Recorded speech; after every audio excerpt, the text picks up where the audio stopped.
and Gus Johnson. Guys. All right, Rob, thank you very much. Owen Field, Gaylord family, Oklahoma Memorial Stadium. And we're ready for a serious match coming out of the Big 12 as the Oklahoma Sooners prepare to take the field, ranked 15th in the nation, as they take on the undefeated and 10th ranked Red Raiders of Texas Tech.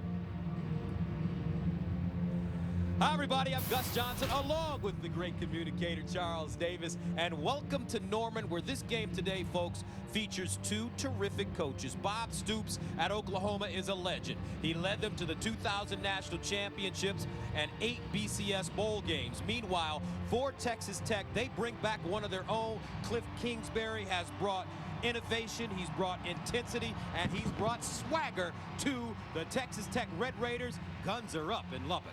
He's reunited their fan base. He's remade this team in his own image. Fast, aggressive, quick striking on both sides of the ball. Their unofficial motto, fortune favors the bold.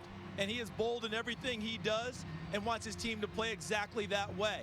For Bob Stoops at Oklahoma, he has to look across the field and realize that that team at Texas Tech is a lot like his past teams at Oklahoma.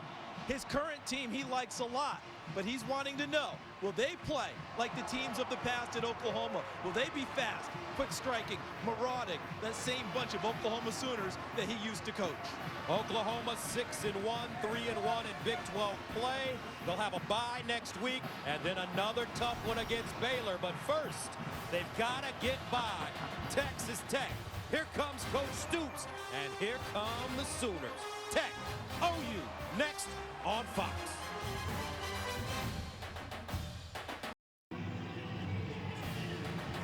And welcome back to Fox College Football, presented by Geico. After an hour and 15-minute rain delay or weather delay, we are ready for football here in Norman Blake Bell. Ready to take the field, but Texas Tech won the toss and they've elected to receive. Time now to join the third member of our team on the sideline. Here's Christina Pink. Thanks, Gus. Well, during that delay, some of the OU offensive linemen decided to watch film. They took it as an extra 75 minutes to prepare for the game. Other players watched TV. Some just listened to music. Now, the Texas Tech Red Raiders, they're well rested. A lot of players told me they took naps during the delay. Other players got taped and then had to get untaped because it took so long. They also snacked on peanut butter and jelly sandwiches. Now, 2 years ago, Texas Tech won a game that was delayed 2 hours here in Norman. They also snacked on PB&J then, so maybe they're thinking that's their lucky sandwich, Gus. No doubt about it, Christina. And the weather, scattered thunderstorms in the early to mid-afternoon, turning to showers in the evening, lightning in the area for the next 6 or so hours. So this game starts after an hour and 15-minute delay. As you take a look at the series history, Oklahoma leads. However, in the last 8 meetings, Tech and OU 4-4. Bradley Marquez, Jakeem Grant, ready to return it for Texas Tech, undefeated, ranked number 10 in the BCS. But this is their first major challenge of the season on the road against OU. So we're underway from Norman. And Tech will bring it out of the end zone. Grant at the 20-yard line. Gets to the 25, finally knocked out of bounds. Shy of the 30, a 28-yard return. Derek Woods ushers him out of bounds. Let's take a look at our high-performance players. Tight end for Texas Tech, Jason Morrow, maybe the best in the country, has been on fire lately. Eric Ward, their senior receiver, has the size and strength to make plays down the field, breaking tackles. For Oklahoma, Aaron Colvin, their cover corner, they need a big game out of him. And Julian Wilson, coming back from injury last week against Kansas, he may be the guy that has to shadow Jason Morrow during this game. So Davis Webb will get the starting quarterback, freshman from Prosper, Texas. He started the last 2 games since coming in for an injured Baker Mayfield versus Kansas, and has thrown for 400 yards in each game. And on first down, he completes the pass to Eric Ward, the senior from Wichita Falls, Texas, and that's a gain of 5. So what do you see when you look at Davis Webb? What I see is a young man who's extremely confident in his abilities, He's a young kid who's been a coach's son and loves the game of football and is getting more comfortable with each passing game. On 2nd and 6. Incomplete. Webb overthrowing Aaron Ward. He's also a guy who plays with a chip on his shoulder, Gus. You know why? He didn't win the job coming out of camp. Was very upset by that, but went back to work. Baker Mayfield beat him out for the start in the first game. But that didn't deter him. Continued to prepare every game as if he were going to be the starter. Brings up 3rd down and 6 at the 32. Webb to throw, under pressure, and tapped out. Terrific pressure by the striker. Aaron Stryker, the sophomore from Sefner, Florida, with the sack. And Texas Tech 3 and out to start. And this is the difference here between Davis Webb and Baker Mayfield. Mayfield a little more elusive, gets out of the pocket a little bit better. Webb is not known as a very strong runner, and Aaron Stryker runs him down from the backside. Ryan Erxleben in to punt it away for Texas Tech. He stands at the 12-yard line. Jalen Saunders back deep, signals for the fair catch, and has it at the 44. So great field position for OU for their opening drive as we take a look at our high-performance players. Expect a heavy run volume from Oklahoma today. They'll be led by their senior center and All-American Gabe Eichert. Brendan Clay will represent all the running backs who will get their carries today. And don't forget, Blake Bell figures into that. On defense, Kerry Hyder moves over to the nose and is having a strong senior season. And Will Smith, their linebacker, he gobbles up everything inside. So here comes the Belldozer. Blake Bell, 4-1 since taking over as a starting quarterback over redshirt freshman Trevor Knight. Last week against Kansas, 15 of 25, 131 yards, 2 touchdowns and a pick. And he'll run it on 1st down. The Belldozer. Expect him to run it 20 times. That's what Josh Heupel told him. And on 1st down, he'll gain 18. Will Smith with the tackle.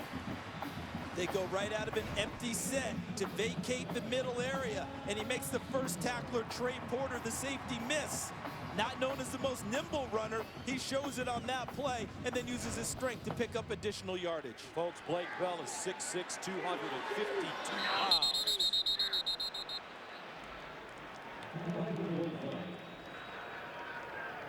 False start. Offense, number 48. 5-yard penalty. 1st down. Aaron Ripkowski, backup fullback, junior from Dayton, Texas. Expect him to be on the field a lot today, Gus. Look for 48 Ripkowski and 33 Millard to be on the field. A lot of the times, the 2 fullbacks will be on the field, and that's essentially a 2 tight end formation for Oklahoma. They don't line up in the traditional spots, but they are the lead blockers. Diamond formation, and they'll hand it to Millard around the right side. He's coming in, and Millard gets past the original line of scrimmage.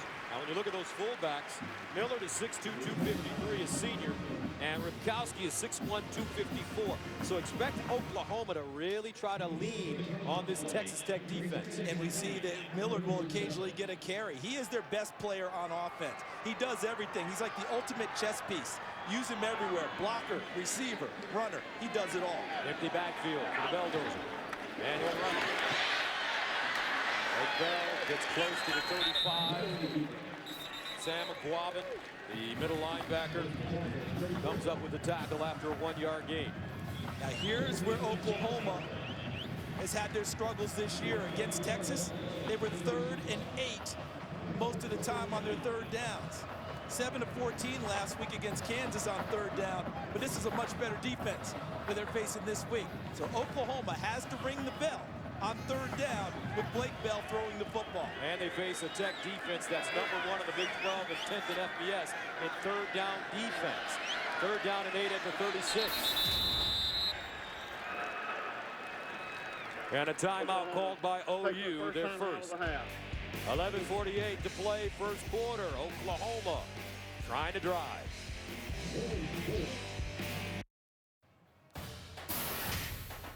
Fox College Football is sponsored by Nissan. Innovation that excites. Welcome back. Let's check out today's Nissan Heisman Watch. Jameis Winston winning big at Florida State today. Johnny Manziel, Johnny Football, won big at Vanderbilt. Sean Mannion and Brandon Cooks, the most dynamic duo in the nation. They played tonight against Stanford. And Marcus Mariota, he and his Ducks welcome in UCLA tonight. Mariota might be the Heisman frontrunner. But Johnny football is still awfully tremendous. Third down and 8 at the 36-yard line. Maybe 4-down territory for OU. Here's the option. And the pitch. Great play. Oh, he gets crushed. Beautiful pursuit and tackle on the far sideline as Pete Robertson clobbered Brennan Clay. Could not have played that any better because he played it as an outside linebacker, took away any chance of a cutback, pinned him to the sideline, and then rocked him with the tackle, and now sets up a long field goal. So Michael Honeycutt, whose career long is 53 yards against Kansas State in 2011. His long of the season, 54 yards. This one from 52 yards away. Texas Tech takes their first time out of the half. 30 seconds.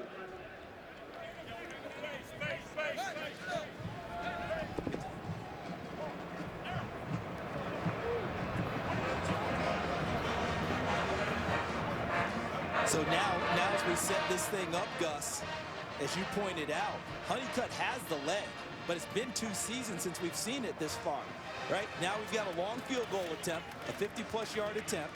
His long for the season this year is 44. But you pointed it out already. He has the leg. He kicked it in 2011. It's just that Oklahoma hasn't attempted a 50-plus yard field goal in 2 seasons now. This will be the first one since 2011. Mike Stoops knows that he needs points every possession. Honeycutt, last year against Texas Tech, made a 33-yarder and a 42-yarder. He's hit 10 in a row, so he's hot. This one from 52 yards away.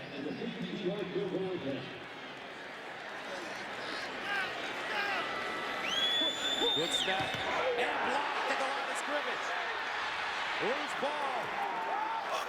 And Texas Tech, Cliff Kingsbury's team coming up with a huge play there. They'll have it close to midfield. Big games, those are the types of plays that can turn the tide. And when you're trying a long field goal, you often kick it low to begin with. And look at the pressure. Kerry Hyder, number 91, makes the first big play of the game.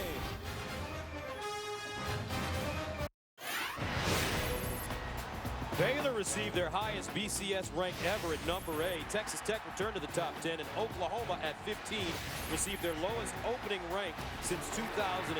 The Big 12 has 4 schools in the top 20, Oklahoma State 19. And the Cowboys on the road today defeating Iowa State. And they'll take on Texas Tech next week in Lubbock. First and 10 at the 47 for Davis Webb. And here's the reverse. And a reverse pass, no. They decide to run it. Jakeem Grant with the lane, and he'll get to the 36. A 14-yard gain. Frank Shannon, the middle linebacker, with the tackle. Nicely done by Jakeem Grant because he recognized that Marquez was covered downfield by Aaron Colvin. That was good poise because oftentimes on those plays, when you reverse it, he throws it no matter what. Nice decision by Grant. Trips at the top of your screen. They'll go underneath to Jakeem Grant. Grant still running. And he'll cross the 35. And Dule with the tackle. But Tech on their second series driving the football after taking it at midfield. The blocked field goal helps energize the offense. They come right out with a big play attempt that Grant turned into a run and then came right back to him with a pass. Second and 4 at the 34. Well, they'll sling it out. Good flag on the play. And this is Sadale Foster. And that should go down as a running play. That was a pure lateral with 2 blockers out in front. That might as well have been a toss sweep if he'd been under center like the old style football.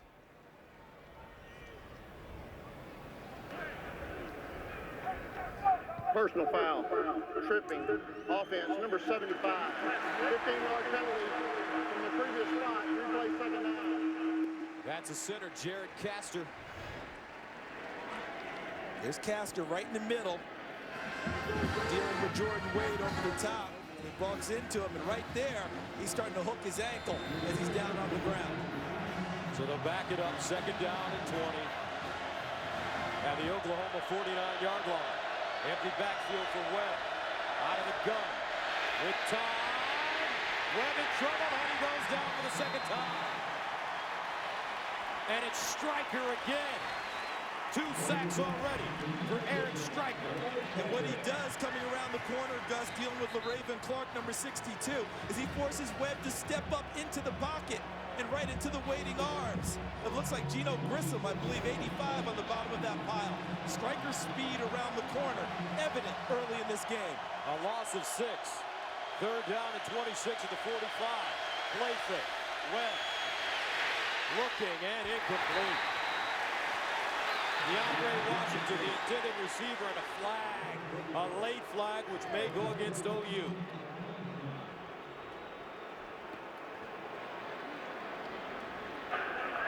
After the play, personal foul, unnecessary roughness. Defense number 26, 15-yard penalty, automatic, 1st down.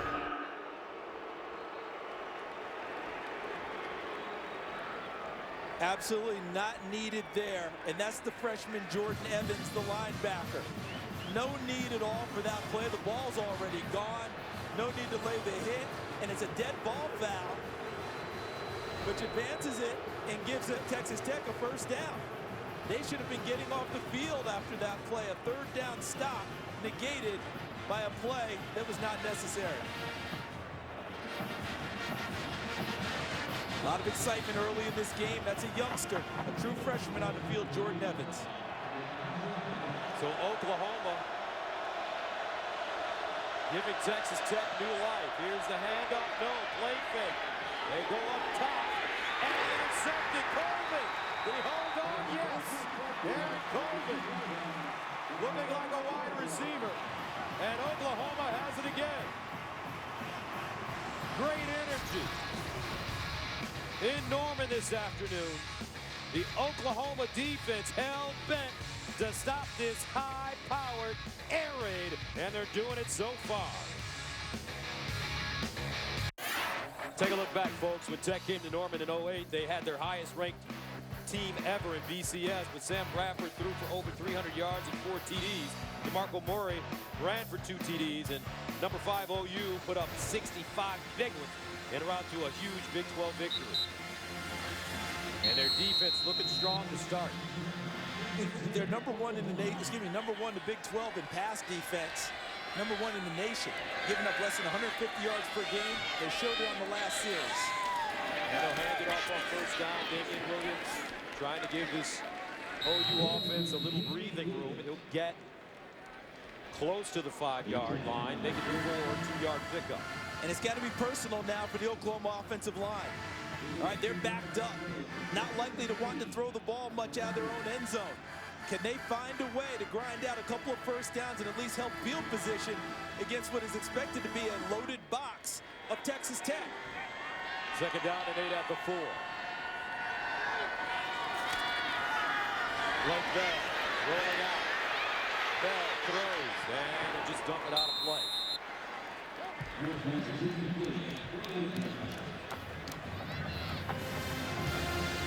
So far early in this game, I think both defensive lines are playing pretty darn well. You know, you're not seeing a lot of things given up. First couple of runs from Oklahoma, yes. Since then, Texas Tech has stiffened a little bit. On the other side, Oklahoma, their defensive line, a lot of pressure in the face of the young quarterback of Texas Tech, Davis Webb. 3rd down and 8 at the 4.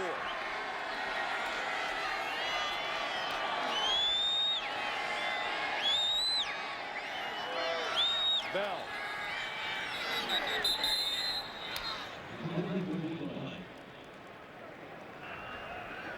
Proud of the snap. Delay a game. Offense. Half the distance to the goal. 3rd down. Bob Stoops not happy. His offense a little jittery. Inside their own 5-yard line.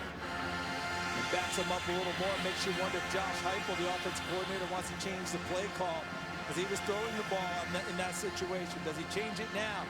Come up with a draw or some type of a safe run and punt it out of there rather than give up a big play if a turnover occurs. Heupel won the national championship as a starting quarterback for OU in 2000. And Oklahoma calls a timeout. And that's their 2nd. 8:27 to play, first quarter. Back right after this. Fox College Football is sponsored by ADT, always there. By Geico, 15 minutes could save you 15% or more on car insurance. And by the Samsung Galaxy Note 3 and Galaxy Gear. And visit ADT.com/sports to enter for a chance to win an ADT security and home automation system. Third down and 8 at the 4 for Blake Bell. No penalties in the game so far. Brennan Clay lines up in the backfield with Bell.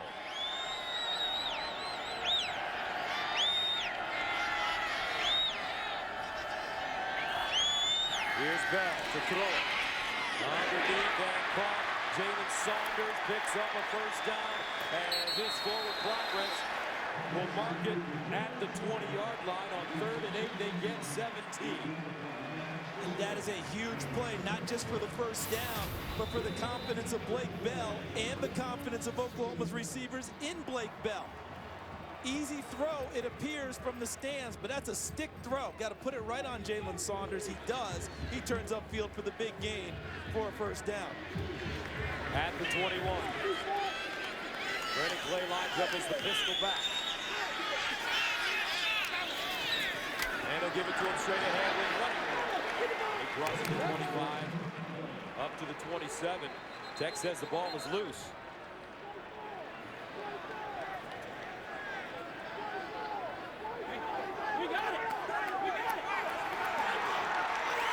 And the Red Raiders have it.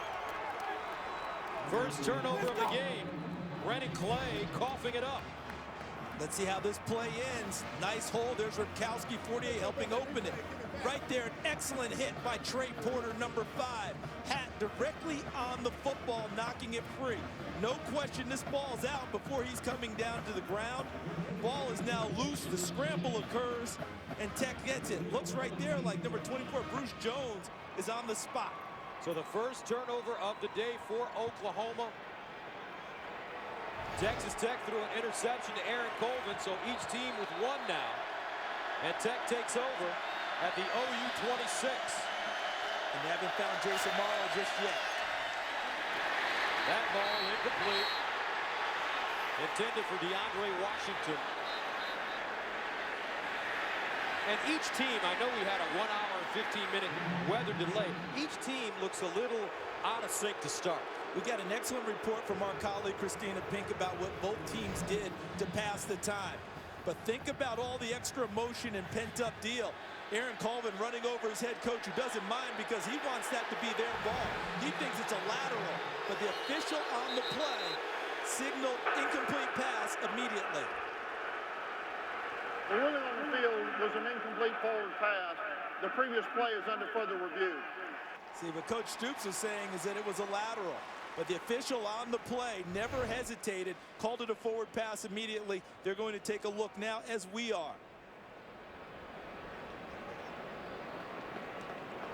That ball was tipped, I believe, by Stryker, number 19. I think this is a forward pass. I don't see where this is going to come back and be ruled a lateral. That ball was being thrown towards the line, towards the line of scrimmage by Davis Webb when the ball was altered on its path by a tip. To me, this is a forward pass and an incomplete pass. See, Stryker doesn't get blocked. That ball appeared to be tipped by him, and that altered the path, which turned it into looking like a lateral. But that ball is thrown forward. See, the tip there by Stryker. Ball hits off of DeAndre Washington, but that official right there, the line judge, Walt Coleman, was on it immediately and was emphatic that that was an incomplete pass, not a lateral.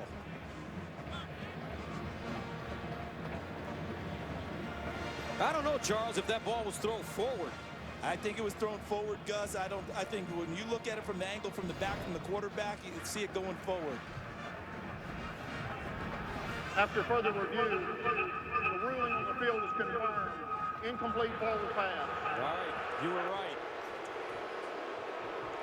I was right in terms of what I thought they would call. Now, but Oklahoma's going say it still looks like a lateral to them.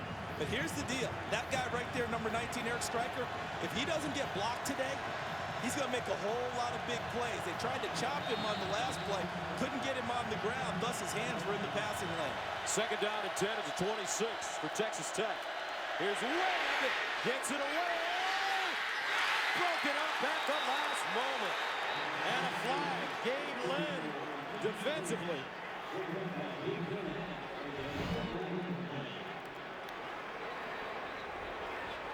Lynn running with Jakeem Grant, and see he's got a hand on the inside on the jersey of Grant, and that's where the flag came into play. See that? Got a full hold on him, all cloth, no question about that call, and the inside official had a perfect view.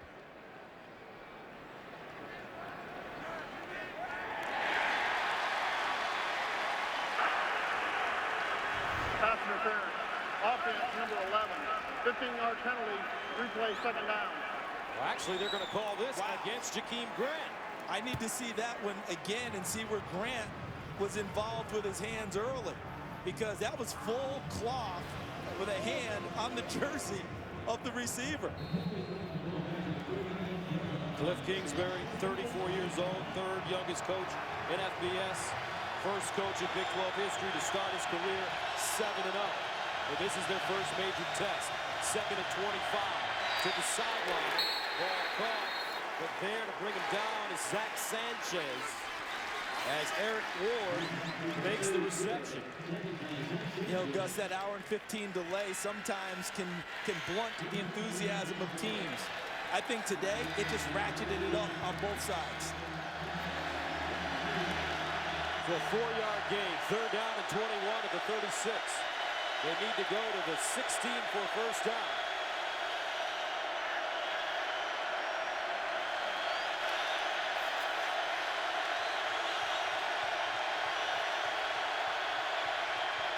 Two on the play clock. They get it away. Webb up the sideline and incomplete. No flag intended for Eric Ward.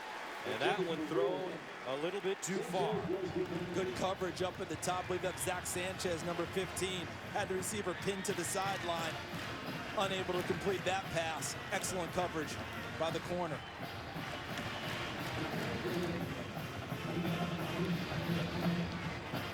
So Erxleben comes back on. He's the son of Russell Erxleben, who kicked for the University of Texas, as well as in the NFL with the New Orleans Saints and the Detroit Lions. So it's in his genes. Russell Erxleben was one of the early monster kickers, Gus. A first round, may I say it again? A first round draft choice when he came out of Texas by the New Orleans Saints. They thought he would handle their kicking and their punting. And it turned out the kicking didn't go very well. He became a punter in the NFL. So his baby boy will punt it from the Oklahoma 48. Good snap. Here's a Darren Bennett. Aussie rules end over end kick, and it is in the end zone. 6:43 to play in the first quarter. No score. Wow, that's horrible. No score. 6:43 to play in the first quarter. Texas Tech undefeated at 7-0, ranked 10th in BCS, and Oklahoma 6-1. Sooners with the football at their own 20. First down. Damian Williams running the right. Tries to get outside, nothing doing. Austin Stewart, who started at safety today, he'll play some linebacker as well. Terrence Bullitt, the normal starting right outside linebacker, has a tender shoulder. So he'll fill in both places. He's starting as safety for J.J. Gaines, who also has a shoulder injury. Austin Stewart came to Texas Tech, was a safety initially, moved up to linebacker recently, and now back to safety. The loss of one. Second and 11. Roy Finch, the senior, checks in. Here's Blake Bell under pressure, and he'll skip that ball to Sterling Shepard. So often in this game, Gus, we talk about the importance of third down. Who's going to win on third down? What we often don't talk about is winning first and second down. because third down is often won by those gains or non-gains on those 2 downs. It's 3rd and 11. So Texas Tech has obviously won the first 2 downs to set themselves up well for this 3rd down call.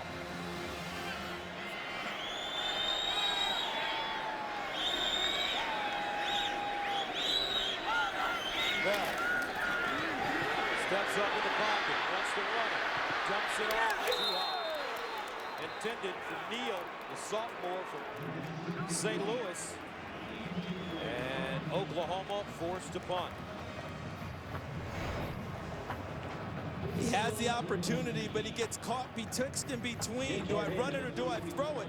And when he paused to just dump it off, it's often like a pitcher who fields a slow roller, like we'll see in the World Series, and doesn't really put enough on it, and the ball gets away from him. That lob turns into an overthrow. Jed Barnett punting from the 5. Gets it away and drives his football. Jordan Davis backpedaling, picks it up at the 25. He's got a wall in front of him. Davis still running, gets close to midfield. He'll be downed at the 49. A 56-yard punt and a 24-yard return. Tony Feo with the tackle on special teams. Now tonight, it's game 3 of the World Series as the scene shifts to St. Louis, where Jake Peavy is scheduled to take the mound for the Sox. Joe Kelly and the Cardinals try to defend their home field. Coverage of World Series Game 3 begins tonight at 7:30 Eastern on Fox. I don't think Joe Kelly will be in any pregame stare downs for this one. He'll be in the bullpen warming up. First down and 10 to the 49. Here's Kenny Williams trying to get through the hole at midfield. Gabe Lynn chops him down defensively for OU. Now, for Oklahoma, since losing defensive tackle Jordan Phillips and linebacker Corey Nelson to season-ending injuries, Oklahoma has been gouged for 440 combined rushing yards the last 2 weeks by Texas and Kansas. 3 different backs gained over 100 yards individually. Well, near side, that ball thrown high, intended for Bradley Marquez. And you bring up a question there, Gus, by that stat. Oklahoma struggled a bit this year since they moved to a 3-man defensive front versus heavy offensive units, extra blockers, fullbacks, extra offensive linemen. And that's not Texas Tech style. So Oklahoma may catch a break today and not see much of that. Let's see if Mike Stoops, the defensive coordinator for Oklahoma, brings the pressure on 3rd down and 9. 2 sacks already for the Sooners. Fine striker, right? Here's Webb, gets it away, and he throws up Peavy. Jakeem Grant with an 18-yard gain. He found a crease and a first down for the Red Raiders. Quickly to the line of scrimmage. Webb, incomplete. Intended for Bradley Marquez. That one thrown high. Aaron Colvin defensively from OU. How about that throw on 3rd down by Davis Webb? And there's Mike Stoops, the defensive coordinator, trying to figure out what to do with this Texas Tech unit. Striker's been unleashed early, but they were able to get the last pass away on 3rd down to Grant for the big first down. 2nd down and 10 at the 32. Webb in the flats, Kenny Williams still running, and Kenny Williams gets to the 20. Great balance. Quentin Hayes finally brings him to the turf after a 12-yard pickup. Running backs of Texas Tech are built to gain yardage after contact. Williams, 225 pounds of hard-charging running back. Williams running it again. Cuts inside. And he'll gain a couple. Gabe Lynn defensively. Early in this game, Gus, it seems like Texas Tech was going to run the ball enough just to keep the attention of Oklahoma. As we look at their red zone possessions, 88% scoring percentage. But most of the time they want to throw it, even if it swings to their backs, and let them pick up the yardage that way. 2nd down and 8 at the 18. Webb, quarterback draws. Webb bounces it outside. Can he get to the end zone? Gets destroyed at the 5. Zach Sanchez decleated him, but it's a 14-yard gain for the freshman. Big hit, but Webb had bounced off Torrey Peterson, number 94, to gain the additional yards before taking the big shot from Sanchez. First down and goal at the 4. Williams. And a submarine down to the 2. The big run by Webb should have been put down on the initial contact by Peterson, but he bounced off the young freshman and put them in scoring position. Second down and goal. They mark it at the 3. Kenny Williams, the pistol. Davis Webb will pitch it to him. Williams throws it. Touchdown Tech. Eric Ward. Kenny Williams really sold out on that play. Terrific job selling the run, then throwing it. But I wonder about the catch. Watch the back foot, and let's see if it came down in bounds or not. Great job, as you described, of Williams to selling it. There's the catch. You see the back foot there is going to be the key. Let's see if the first one's down. Yes, he's fine. He's fine. I thought he might have come down on the back part in the white, but nope. Excellent call, play, execution, touchdown, Texas Tech. High snap handled, and the extra point good. So with 3 minutes and 38 seconds remaining in the first quarter, Texas Tech goes on a 9-play, 51-yard drive. They score in 2:06 to take a 7-0 lead on the road. Cliff Kingsbury. In Lubbock, they say, our coach is hotter than yours. Matinee idol at 34 years old on the sideline. And his team playing some good ball to start. Mike Stoops, different story. It's interesting watching these teams, Gus, because when I watch Texas Tech play, they look a lot like how Oklahoma played in years past. Now, that's a tough thing to say about a team that's 6-1, about Oklahoma. They still play with joy and enthusiasm. But the way this Texas Tech team attacks reminds me a lot of OU in years gone by. Fourth touchdown of the season for Eric Ward. Thank you.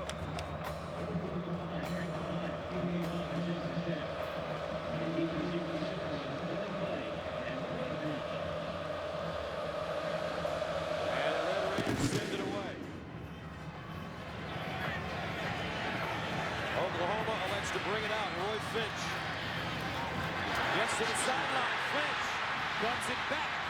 And a terrific run by the senior scat back as he crosses the 35 and gets close to the 37.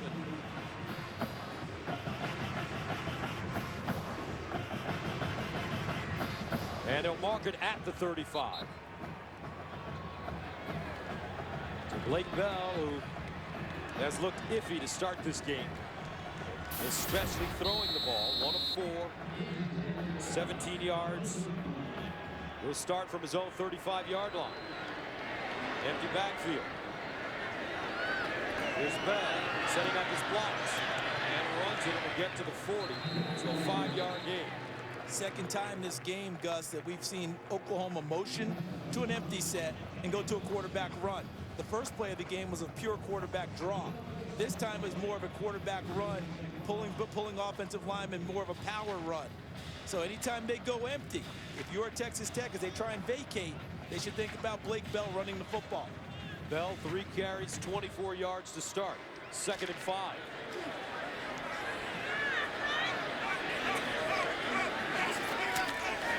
Damian Williams. And he'll pick up 2 yards. Bruce Jones makes the stop as he got in the backfield. Texas Tech the last 2 weeks, 100 and 101 plays run. Incumbent upon Oklahoma to take care of the football, possess the football, get first downs as we look at the offensive plays today. 19 to 13 thus far. Try and give their defense a little bit of rest as Texas Tech comes at them. Darrell Williams, the right tackle, back in the game after losing his hat. Blake Bell draws again. Tries to push the ball forward. I don't know. Could be a little short, I believe. And again, motion to empty. Quarterback run game up the middle. I know Oklahoma wants to go, but Gus, no way. Punt it.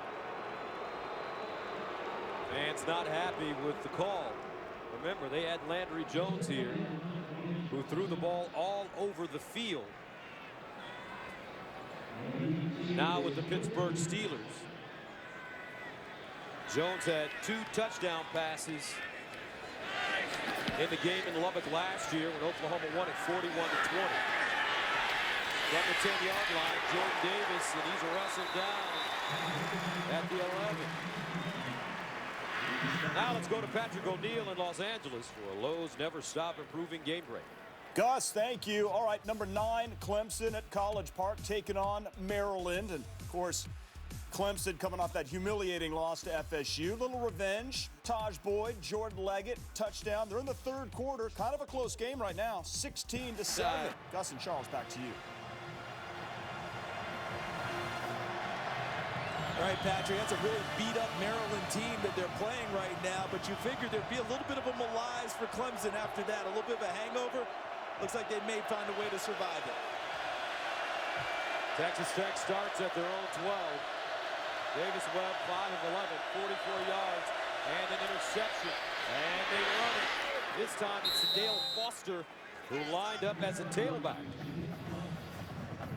A lot of guys get to touch the football at Texas Tech. And one guy who hasn't touched it yet, Jason Morrow, number 22, their leading receiver. Staying on the ground, DeAndre Washington close to the first down.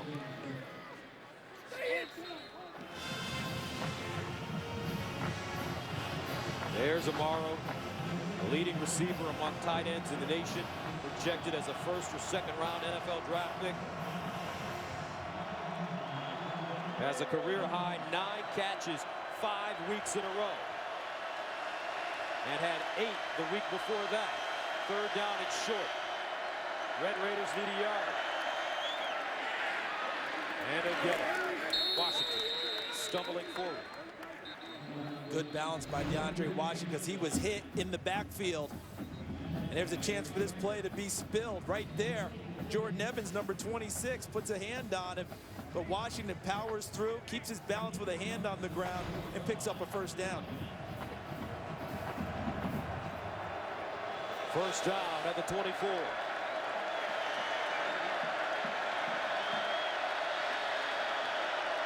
Jakeem Grant motions out of the backfield.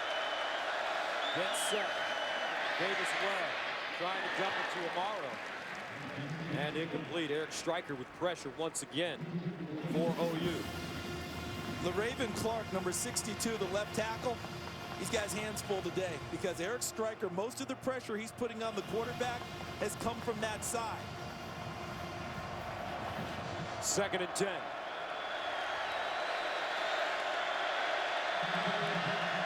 Here's Webb. Over the middle. And caught. This is Amaro on the 1st down. Jake Amaro gains 11. Hayes shoves him out of bounds with a 1st down for the Red Raiders. And Gus, earlier in the game, you talked about the loss of Corey Nelson, their all-star linebacker. He's not there to shadow Jace Amaro. He has the size and the quickness to give Amaro some problems. But because of the injury, he's not on the field today. First catch for Amaro. DeAndre Washington. And Washington puts it hard running, gets to the 40, stopped by Jordan Wade. That takes us to the end of the 1st quarter with the score, Texas Tech with a 7-0 lead.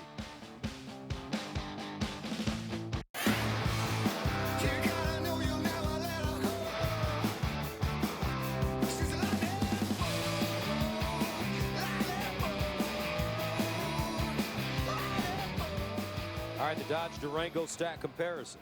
Really look at the total yardage, 93 to 58. 1st downs, look at 1st downs. Texas Tech, one of the leaders in the country in that 7-2. Turnovers even, but Tech playing at their tempo right now, their pace, setting the agenda today. 2nd down and 6, Webb over the middle and caught by his tight end, Jason Morrow. 2nd grab, he'll get to the 40 and gain 21. And the Red Raiders quickly to the line of scrimmage. Just how do you cover Amaro, Gus? Defensive back probably too little, linebacker probably too slow. Far side caught by Bradley Marquez. And Marquez goes down at the 37. Gino Grissom brings him down. that's where things get tough because Marquez can make plays for you. Ward is a guy they want to get sprung, but Amaro just destroys you internally on the defense. Who can cover him? That's where the loss of Corey Nelson hurts. And can Dominique Alexander, the freshman replacement, handle that assignment? Webb turns around, hands it off to Sunil Boston. No gain on the play. Now for Oklahoma, during the timeout, folks, they got some guys loose on the sideline. I don't know if it's a foreshadowing of what's to come, but Trevor Knight, the starter at the beginning of the season, was warming up. Let's see if the Sooners can get off the field. Texas Tech has found its rhythm. 3rd and 8. Webb, tip, and incomplete.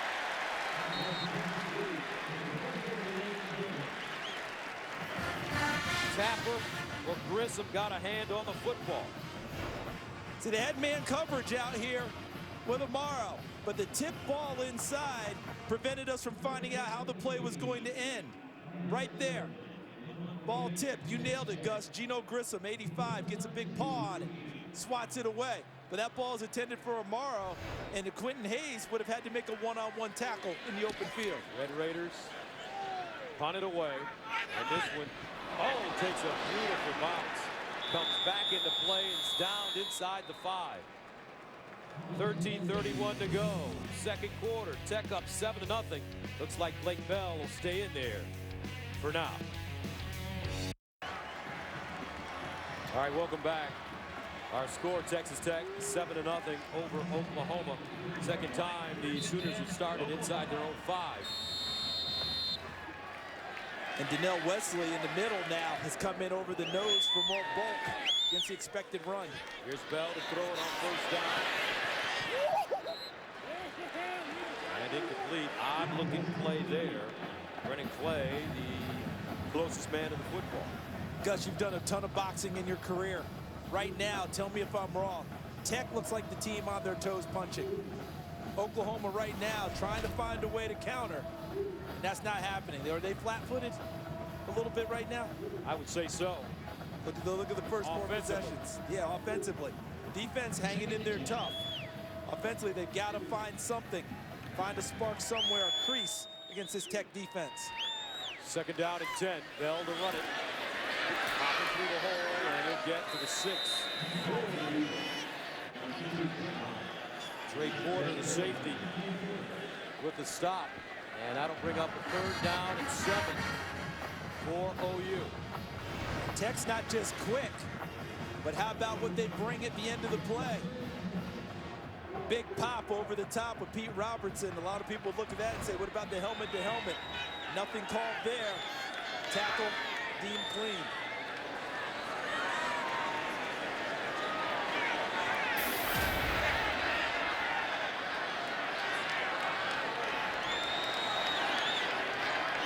Here's Blake Bell to throw it over the middle. Great throw and a nice catch. Still running is Jalen Saunders, and a first down for OU. A 20-yard gain. Typically after a big gainer, Oklahoma come back and go fast. Watch the play in the middle, because it's not just the throw and the catch. Watch what happens at the end. He breaks the tackle. Additional yardage after the catch. That's what Oklahoma's looking for from their wide receivers, winning on the perimeter. First down at the 26-yard line for Oklahoma. Saunders, the motion man. Bell to throw it again. Up top. Incomplete. Almost intercepted. Intended for Sterling Shepard, but Ola Falimi was there defensively. And he had a rough game last week against West Virginia. 3 pass interference calls against him, but he had a good week of practice, earned his starting job back, and this will be a confidence builder for him. Not fooled on the play, falls back into coverage. The only thing he doesn't do is come down with the football. Nice coverage by Falimi. And a good job by Shepard knocking that ball down. 2nd and 10 at the 26. Here's the handoff to Clay. Clay drilled at the 30. Nicely done by Will Smith, the outside linebacker from Notre Dame High School in Riverside, California. But it puts Oklahoma in another third down situation where you got to expect Blake Bell to have to put the ball in the air and deliver again. Third down and 6, OU 2 of 5 on third down conversion. Play in motion. Bell underneath. Nice strike. Saunders looks like he has enough for the first down. And he does. Jalen Saunders to the right.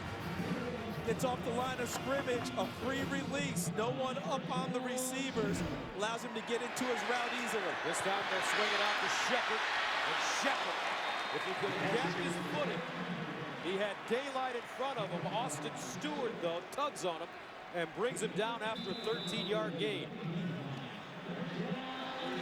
Bell, play fake, rolls out, throws, strike. Sterling Shepard. Blake Bell starting to find his mojo now. Yeah, starting to find his rhythm, as is Oklahoma's offense with their tempo. Ordinarily, when you start that deep in your own field position, you're just trying to get 2 first downs to help out your defense. They've got considerably more than that.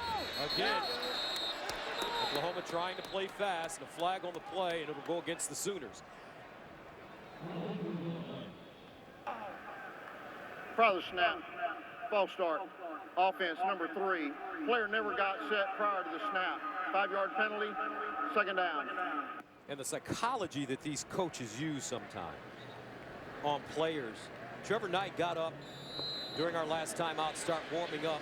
And ironically, Blake Bell goes out and all of a sudden finds his rhythm. Sometimes it's just the appearance, isn't it? Sometimes it's just a picture. The coaches may have never even said anything about it other than Trevor, just warm up, period. Good call. 2nd and 9 at the 49. Tech showing blitz from the corner. Bell wants to run it, and he's bobbled up. And he'll get maybe a yard on the play. The thing about Blake Bell, right, packing 250-something pounds, is that once he gets rolling, he's tough to deal with. It's the starting. Right now, he's not a quick starter. And they get to him, they're submarining him on his legs, not able to get through the line of scrimmage and get the normal yardage he would get. 6 carries, 28 yards for the Belldozer. 3rd and 10, though. Big play here. They need to go to the 40 for a first down at midfield.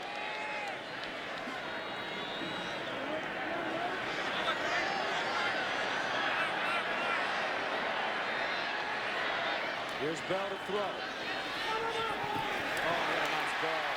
Saunders, first down again.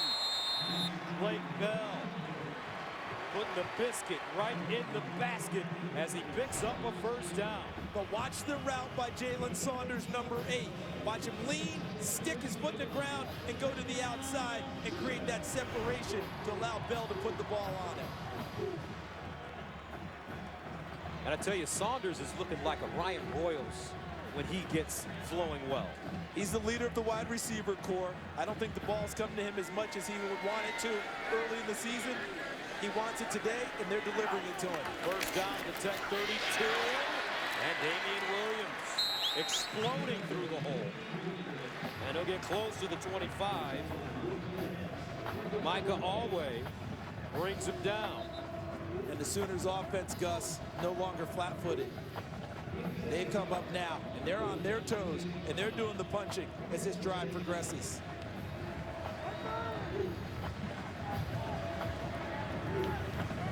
Second and 4. Austin, unbalanced. Bell to Williams. And Damian Williams running straight ahead. Alway again. And Alway was simply what we call a free hitter. No one blocked him at all. He just came right down the line of scrimmage and made the tackle, setting up this third down play. But more importantly for Oklahoma, this is the 13th play of the drive that started at their own 3-yard line, faced with a 3rd and 3.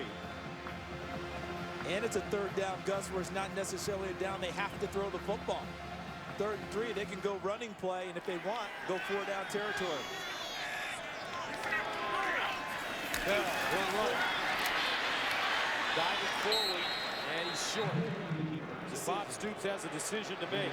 In decision time, and I think he's leaning towards going for it here. bring in an additional tight end. Brandon Green comes in. So Oklahoma going for it on 4th down. They need 2 of 5 this season on 4th downs. Now, in the past, this would be the Belldozer package time, where he'd come in the short yardage and run the power set, and that's how they are aligned. Bell has had trouble, though, getting downhill. This time he run it outside, and he gets downhill. He lost it, but picked up by OU. Trey Miller picks it up, 11-yard gain for the Sooners and a 1st down. This is what the Sooner fans would call deja vu all over again, because that's what they saw Blake Bell do all of 2012. And Trey Miller alertly drops on the football after the gain for a 1st down. By the quarterback, recovered by another player. By rule, the ball is brought back to the spot of the fumble. However, it's still a 1st down. Right there at the end of the play, there's Pete Robertson, 10 involved, helping strip the football out. And Miller alertly jumps on it. Ball security, son. Ball security.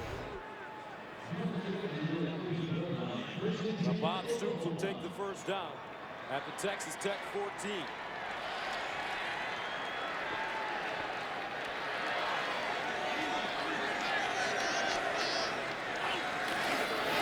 Williams gets to the 10, maybe the 9. Good, strong 1st down run, and Nila Casatati, number 54, pulled around to help clear a path for that good 1st down run for Oklahoma, getting 4 on it. And there's Davis Webb, the quarterback. He's been cooling his heels and his arm for a while. 7-minute plus drive now for Oklahoma. 16th play.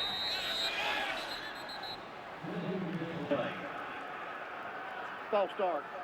Offense, number 48. 5-yard penalty, 2nd down. Is that the 2nd time we've had that with Aaron Ripkowski? The backup fullback, tight end, H-back. What is his job there? What is he supposed to, what isn't he doing? Not getting set. And that's, I don't understand that part of it, not getting set in his position as they get set to run the play. See the penalties now, combined 6 between the 2 teams. 2nd and 11.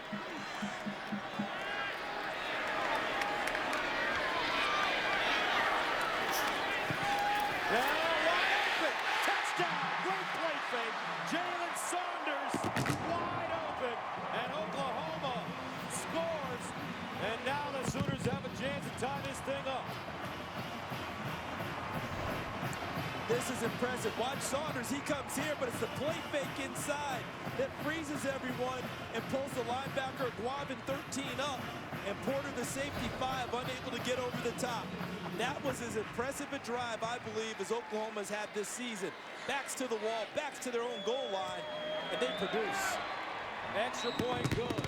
Oklahoma started their drive at the 3-yard line. They go 16 plays, covering 97 yards, eating up over 7 minutes. The Belldozer to Saunders. Tie ball game. Norman. Fox College Football is sponsored by Ram Trucks. Guts, glory, Ram. All right, let's take a look at our Facebook poll this week. We asked our Facebook fans which team has been the biggest surprise this season. Well, they had plenty to choose from, didn't they?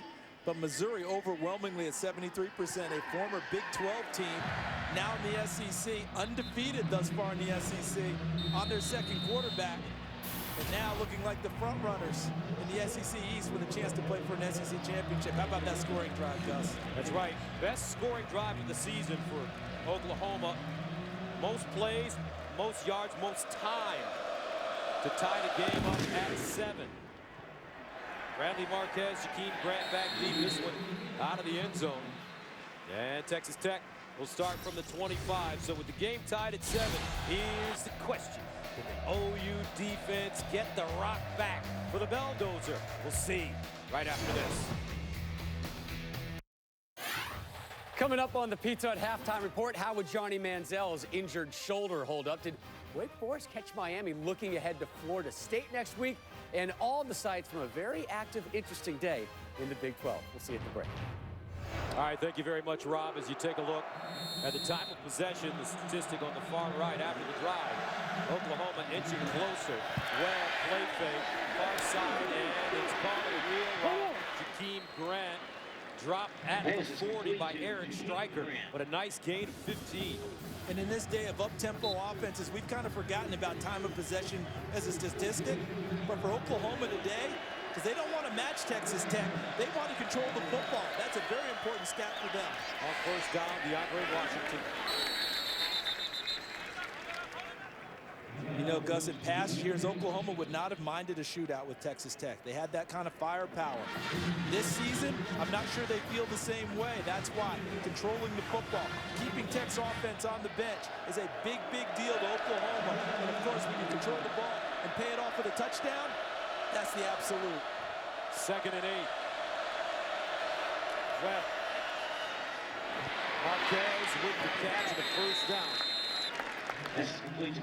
Aaron Colvin pushing him out of bounds, but Red Raiders getting to the line of scrimmage quickly.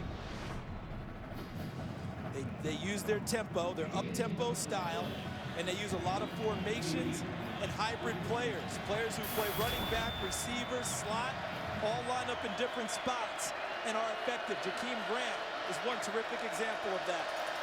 Numbers growing for Webb, trying to set up underneath. He finds Kenny Williams, and Williams will get close to the first down marker. On first down as Jordan Evans tackles him. And all of a sudden, Texas Tech in Oklahoma territory after the 6-yard gain. 2nd and 4.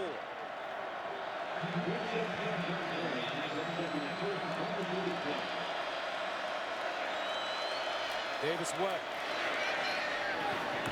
And incomplete. Intended for DeAndre Washington. Texas Tech averages 88.5 plays a game, 3rd most in FBS behind Cal and BYU. And the head coach is their play caller, coaches the quarterbacks also.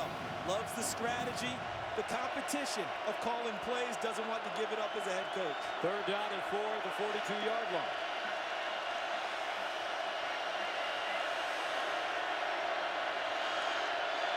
Webb dumps it over the middle, caught by his tight end, Jason Moore on the first down, but he put it on the ground, and Oklahoma has a football. Aaron Coleman with the recovery.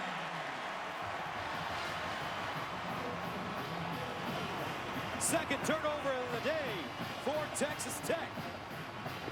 An interception, now a fumble. And Colvin has figured in both of them. He got the interception, and now the fumble recovery. Amaro was fighting for extra yardage. Watch at the end of the run. There's Gabe Lynn. Charles Tapper comes in, and then at the end, the ball's popped free by Quentin Hayes, number 10, and Colvin jumps on the football. The Oklahoma defense stepping up, wreaking havoc, causing turnovers. Aaron Coleman says, yeah, that's what I'm talking about. Fox College Football is sponsored by Pizza Hut. Prep for game day by ordering online from Pizza Hut. Make it great. By Allstate Insurance, proud supporters of college football. Are you in good hands? And by Lowe's. Lowe's, never stop improving. Fox Sports Supports is proud to partner with Johns Hopkins Medicine. Johns Hopkins is at the forefront of groundbreaking research into autoimmune disorders like multiple sclerosis and lupus. Join us in the fight against autoimmune disease. Donate by visiting hopkinsmedicine.org/Fox. So Oklahoma takes over at their own 24. Blake Bell on first down decides to throw it, steps up. And caught! Saunders! Touchdown! Saunders! 76 yards! Who says about those who can't throw that thing?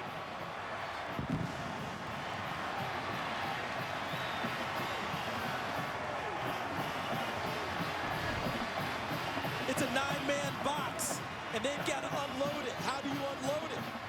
By hitting a big shot over the top. You get the coverage. The safety was shallow, and Saunders able to get in behind everyone else in the man-to-man coverage back deep.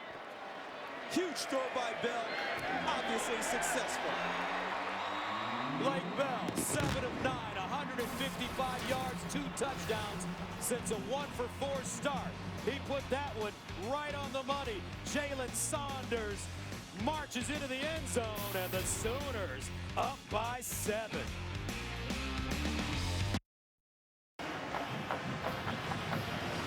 Welcome back. Oklahoma with the big play to take a 7-point lead. Jalen Saunders is a welcome back, too. Look at that, 6 catch, 153 yards, 2 touchdowns a game.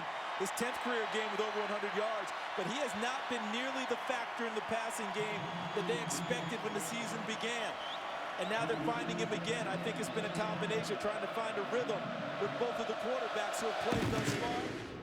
They found it today.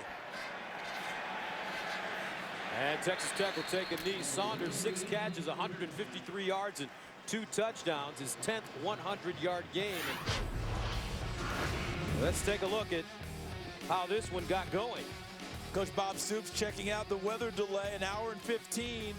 A little sloppy start. Both teams pent up coming out of the locker room. The fumble there by Brendan Clay. The touchdown by Eric Ward on the halfback option. And then the Sooners backed up on their own 3-yard line, go 97 yards for a touchdown to Saunders. And then a one-play drive with a bomb from Blake Bell to Jalen Saunders has the Sooners up 7 as this game progresses on in the second quarter.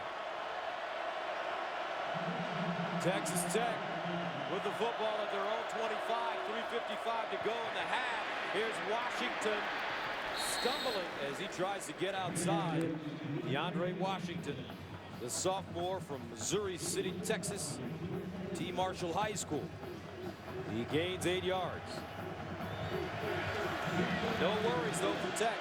For Tech, you know they can score points in bunches. 2nd and 2. Webb. And Marquez with the first down. Gabe Lynn defensively. And that's a first down for Tech, but a big tackle by Gabe Lynn. What Tech does is they spread you out and create a lot of one-on-one tackles in the open field.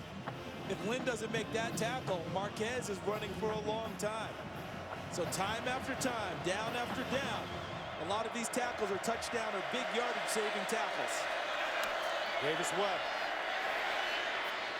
And caught at midfield by Jakeem Grant. And the composure of this young quarterback. Remember, folks, he's a freshman, Davis Webb, but he's checking down, looking off guys. And a true freshman. Went through spring practice, and then Michael Brewer was the expected starter, hurt his back during fall camp.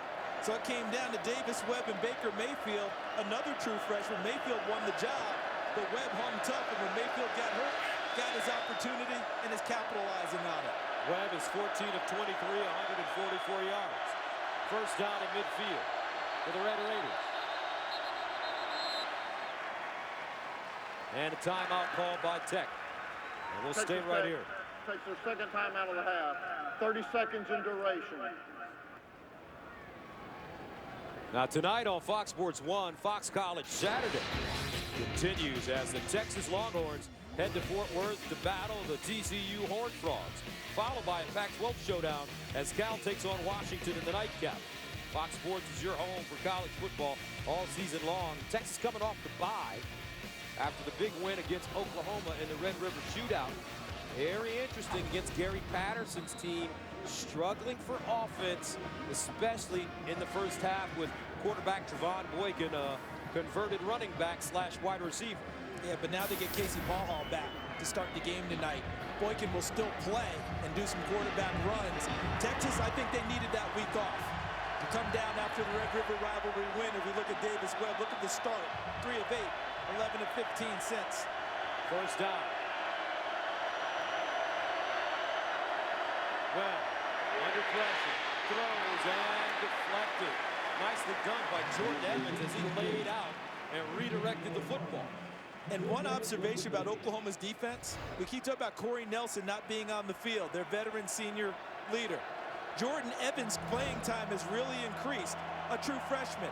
Also on the field is number 42, Dominique Alexander, another true freshman linebacker, making it work for Oklahoma on defense. 2nd and 10 at the 50. Webb Underneath, caught, Amaro. And he'll drive his way toward the 40-yard line. Alexander and Evans combining on the tackle. An 8-yard gain. Second and short. This is usually a rundown. This is a time you can take a shot with this type of field position. Make that third down, Charles, and 2. And now a first down. Thanks for picking me up there. I'm trying to give him an extra down. Luckily, I'm not an official. They don't need it, though, right now. Able to pick it up on that one. But this field position here is good field position if you're thinking about taking a deep shot if you're Cliff Kingsbury from Texas Tech. First down and 10 of the 38 trips at the top of your screen. Twins at the bottom. Here's Webb over the middle. And a reception by Amaro again at the 30.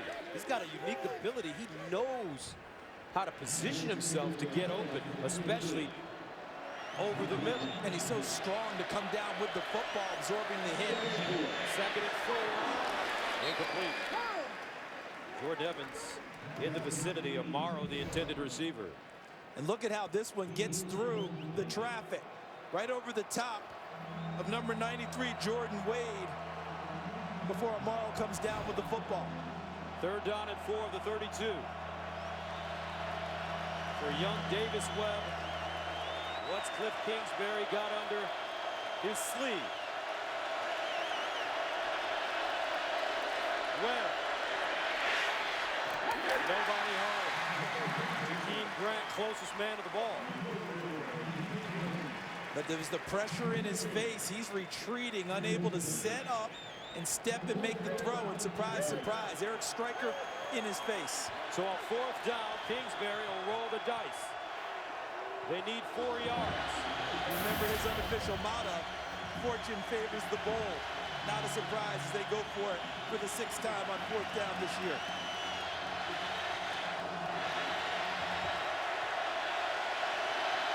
Davis Webb. Underneath, it's caught by Jakeem Grant. I don't know if he got there, though. But did he get there and defend on the spot? No, he did not. So Tech turns it over on downs. The Oklahoma defense holds. And how much of this is on the quarterback and how much on the receiver? You've got to know where the marker is, and he comes up just a little bit short. Got to understand where that is and run your route accordingly. And he ran it a little bit short, made the catch, and Oklahoma stops him on fourth down. But, you know, it doesn't hurt when your defense coordinator does a little bit of officiating as well. And how about the enthusiasm now for this Oklahoma defense finding its footing as this game moves on? Oklahoma will take over at their own 29. One timeout left for the Sooners. Let's see if they'll take a shot. Blake Bell has been terrific in the second quarter. They'll throw it on first down, caught by Sterling Shepard. He gains 3. See, the confidence is really, really high in Blake Bell right now, don't you, Gus? Yes. And you talk about standing every bit of his 6'6" and stepping in the throws and firing. Bell to the sideline. That one thrown a bit high for Deron Neal. Bruce Jones there. Don't forget, coming up, the Pizza Hut halftime show. Rob Stone and the boys, Eddie George with his purple tie today. Yeah, he and Joel Klatt collaborating in there. Rob Stone directing traffic, bringing us all the good information about what's going on in college football. Third down and 5 to the 34.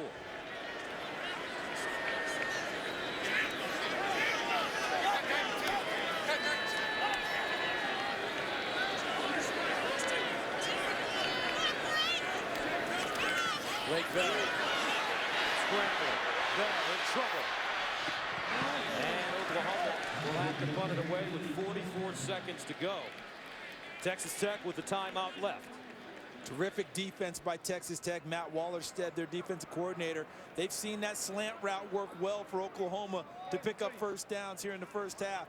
They sat on the slant of all the receivers and took it away. And Bell had to move out of the pocket and throw it over the sideline to prevent a sack. Jordan Davis back deep at the 19-yard line. Jed Barnett will punt from his own 20.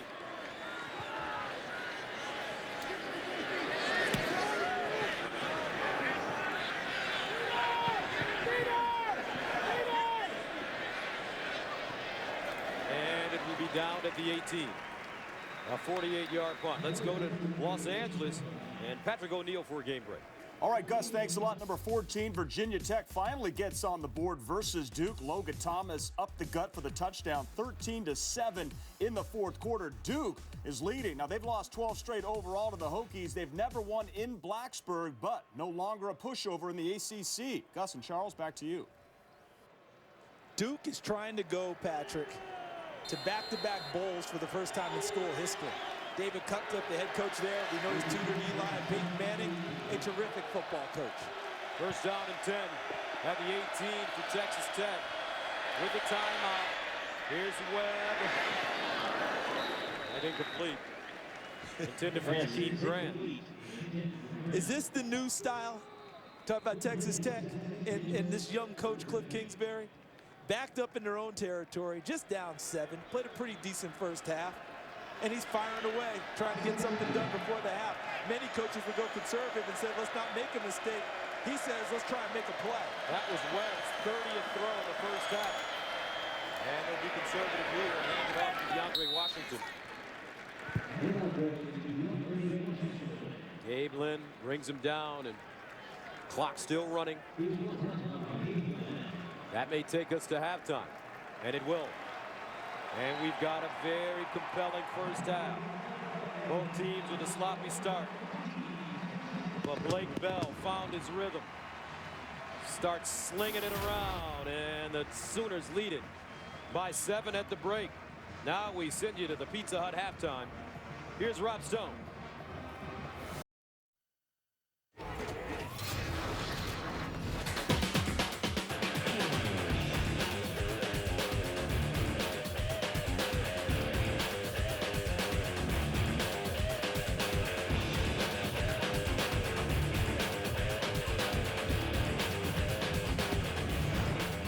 Welcome back to Norman, Oklahoma. Fox College football presented by Geico. And our score at halftime, the Oklahoma Sooners with a 14-7 lead over the 10th ranked and undefeated Texas Tech Red Raiders. Gus Johnson along with Charles Davis. And coming into this game, CD, the big question for Blake Bell was, could he complete passes down the field? He was completing 26% of his passes of 15 yards or more. One of his last 12. Different story though tonight. Yeah, they were going to test him. You know, Texas Tech was going to load the box, see what he's going to do. 5 for 7 on passes 15 yards or longer today. We knew he could run the football. He's had 8 carries, 39 yards. He even got a little extra motivation when he saw Trevor Knight, his backup, warming up at one point. And from that point on, he has been solid, more than solid. He's been dynamite. Moving it with his legs, hitting Jalen Saunders for a touchdown. And then the big strike on a 1st and 10, 76 yards downfield to Jalen Saunders for the touchdown. Blake Bell, his numbers, he's starting 1 of 5, but has caught fire since then. All right, let's take a look now at the KFC stat comparison brought to you by KFC, the official sponsor of Couchgating. KFC plus football equals Couchgating. As we look at these overall numbers, Oklahoma now leading in total yards. It wasn't that way in the first quarter. Points off turnovers, that's the difference in the game. The 7 that Oklahoma has puts them up 7 in this contest. And the Sooners will have the football to start the second half. Roy Finch, and he gets knocked backwards. Now let's go downstairs to Christina Bing. Thanks, Gus. Well, the rain really started coming down here at halftime. When I talked to Coach Kingsbury, he said he talked to his players about protecting the football. He said we can't turn it over. The rain is something we've had to deal with many times in the first half of the season. When I talked to Bob Stoops, he told me we have lots of confidence in Blake Bell's throwing arm. He just has to come out here and execute. That was evident on that 76-yard bomb to Jalen Saunders. All right, Christina, the Sooners have won 39 straight games when leading at halftime. That's the 3rd longest streak in FBS, trailing only Oregon and Utah. First down and 10 at the 14-yard line for the Belldozer. They were handed to Damian Williams. Williams with space. And he picks up the first down, crosses the 25. Trey Porter with the tackle. Since Blake Bell and the passing game has ramped up, Have you noticed what's happened to the Oklahoma running game? Now there are places to run. There are creases and gaps to be found for the runners. It's not just Blake Bell's legs now. Damian Williams back involved, running the football. 13-yard pickup, first down and 10 of the 27.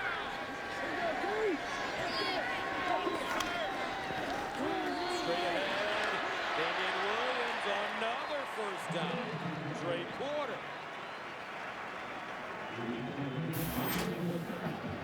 And it looks like he'll gain 9, so that makes it 2nd and 1. Looked like he got the first down.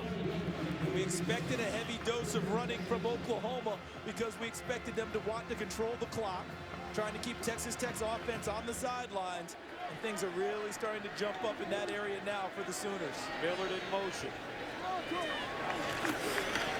Damian Williams, first down Oklahoma. Alway had to jump on and take a ride to get him to the ground. But that offensive line for OU starting to fire off the football on their opening series of the second half. 3 straight decisive runs by the Oklahoma Sooners. Their back is finishing the run, going towards the other goal line. No accident. Number 33, Trey Millard, on the field and helping lead with the big offensive line. First down and 10 of the 40. Williams stretches it out. And this time, they only gain a couple. Guavin, closest man to the football as he comes up with the tackle. Gus, I think with Texas Tech's defensive front, I think Oklahoma's better served more at them than laterally. I think that the way Tech can run makes it tougher to find space if you're moving side to side. More north and south running by Oklahoma, less east and west. 4 straight runs by the Sooners. 2nd and 8 after the 2-yard gain. Bell will run it down.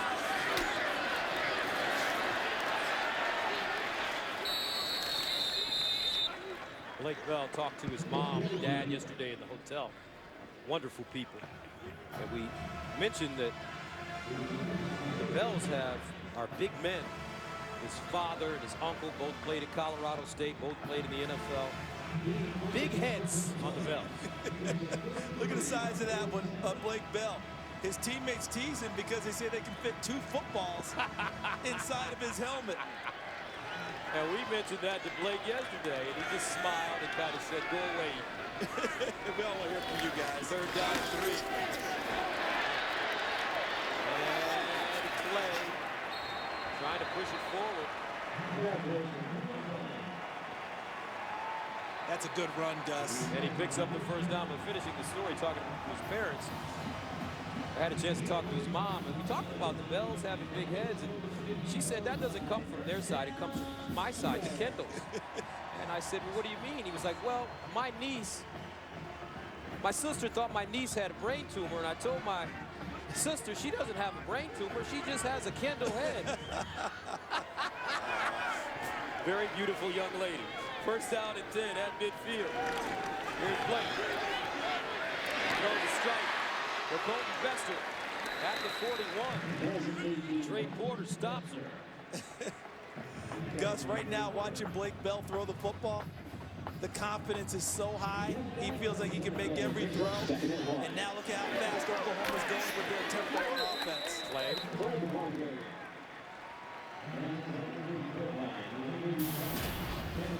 Look at the play selection. 7 runs, 1 pass. That's what Oklahoma wanted to have today.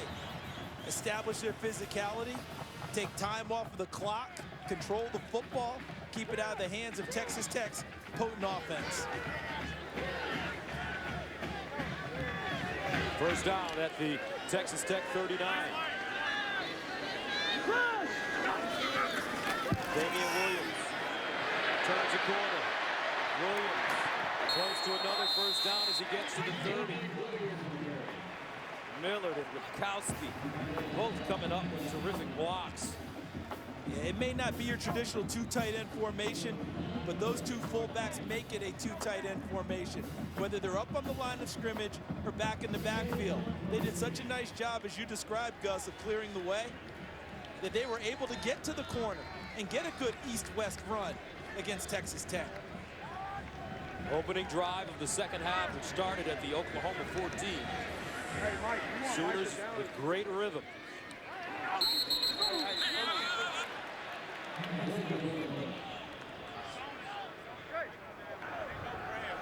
Ball start. Offense, number 54. 5-yard penalty, second down. That's Casatati. How many false starts have they had today? Most of them have been the wide receivers. Either false starts or illegal procedure, not getting set. Casatati, the big guy inside, probably was ready to fire out and hit someone, because this is an offensive lineman's dream drive. Ball on the ground, running backs chewing up space. Only one pass on this drive so far. Let him hand down to Williams. All sorts of running room, still on his feet. Damian with a breakaway speed. And out of bounds inside the 5. 32 yards. Smash mouth. Old school. Big 12 Oklahoma football. Watch it right there. Watch the cut. Right there, he sees it. The vision to see back to the backside. Makes the cut and gets big yardage. And a touchdown as Williams marches it right in. So Oklahoma starts the second half with a smack in the mouth. Take that, Texas Tech, undefeated, number 10, and the Sooners lead it 20-7. Earlier in the game, I posed the question to you about who it felt like was doing the punching. At that time, it was Texas Tech. Almost since the time we talked about it, Oklahoma's been doing the punching back. Extra point up, no good. 11 play, 86-yard drive. They eat up 5-18. 10 runs on the drive, capped off by a Damian Williams touchdown. Sooners up by 2 scores. Fox College Football is sponsored by Toyota. Let's go places.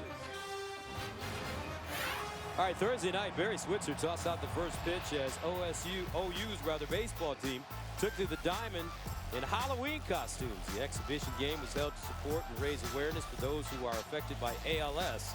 Spectators were treated to candy and trick-or-treating on the field with the players and coaches.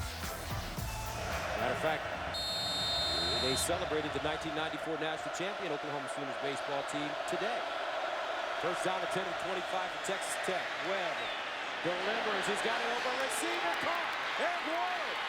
Eric Ward still running. It goes down at the 30.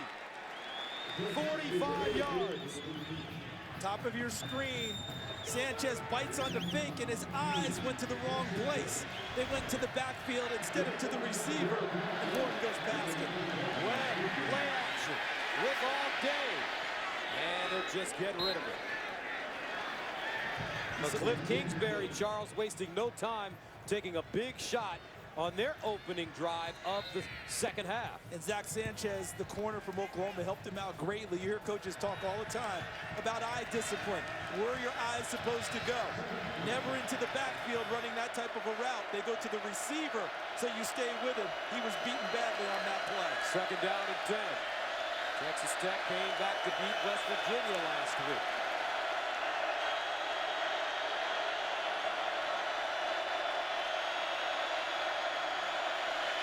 Webb delivers a strike, and it's Shaquem Grant getting out of bounds in front of Gabe Lynn. That little man is some kind of weapon, isn't he? Yes, he is. 5'6", 160 pounds. You know, he arrived on the Texas Tech campus, Gus, at 141 pounds. And he is a weapon out in the slot, out wide, as a running back. He was going to throw a pass tonight. A kick returner, he does it all. Third down and 3, though, at the 23.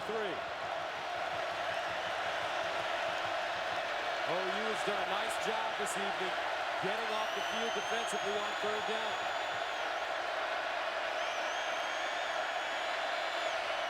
Davis Webb in the end zone, wide open, touchdown. Bing, bang, boom. Eric Ward, and just like that, the Red Raiders have a chance to cut it to 7. They score in a minute. Wow.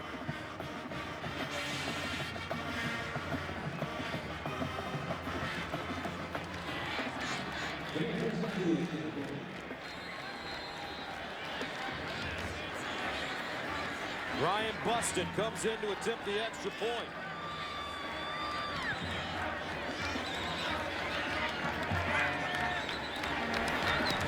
And it's good.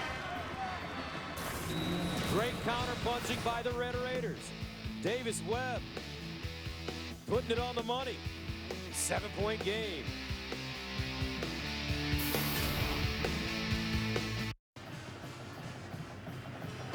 This November, some cops are born, others are made. Get ready for the next evolution of cop drama, Almost Human. Two-night series premieres starts Sunday, November 17th on Fox. Great actor on that series, Michael Ealy. He's good, isn't he? I remember when he used to be a waiter around the corner from my house You know, at the Grill Village.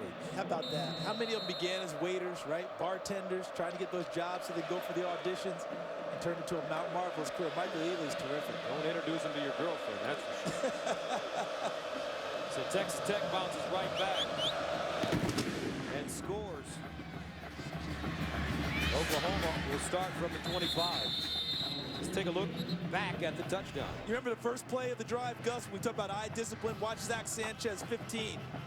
He peeks back for the second time into the backfield and not playing the man, and the ball's delivered well over the top by Davis Webb. Now look at Coach Stoops. He's watching the replay on the big board. Now he's got a few other things to say to Zach Sanchez. And what you don't see is in the background, defense coordinator Mike Stoops was lurking, wanting his turn with Zach Sanchez, and Coach Bob Stoops never really turned him loose.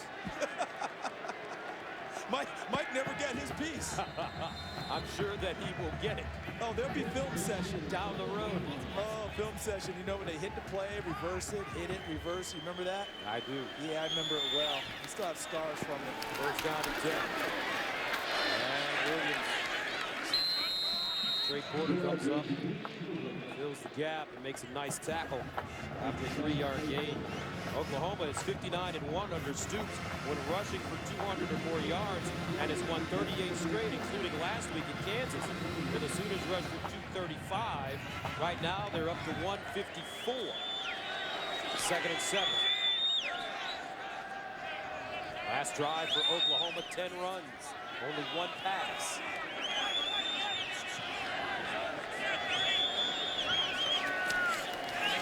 Williams trying to cut it back, and he's bottled up to take it down.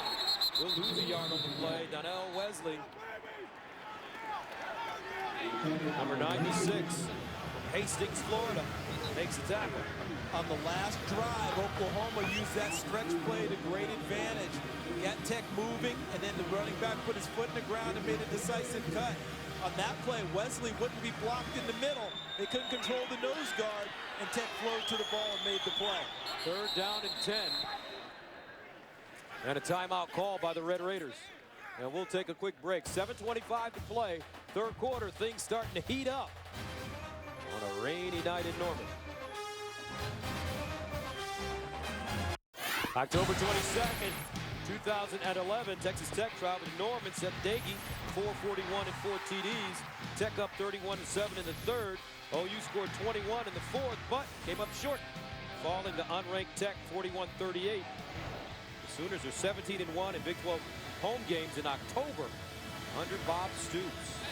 But they're facing a big third down and 10 right now at their own 25. Don't forget, coming up on Fox at 7:30, we will get you to Game 3 of the World Series. Red Sox cards for those of you who would like to stay with us on the Texas Tech OU game. Please turn to Fox News Channel at 7:30.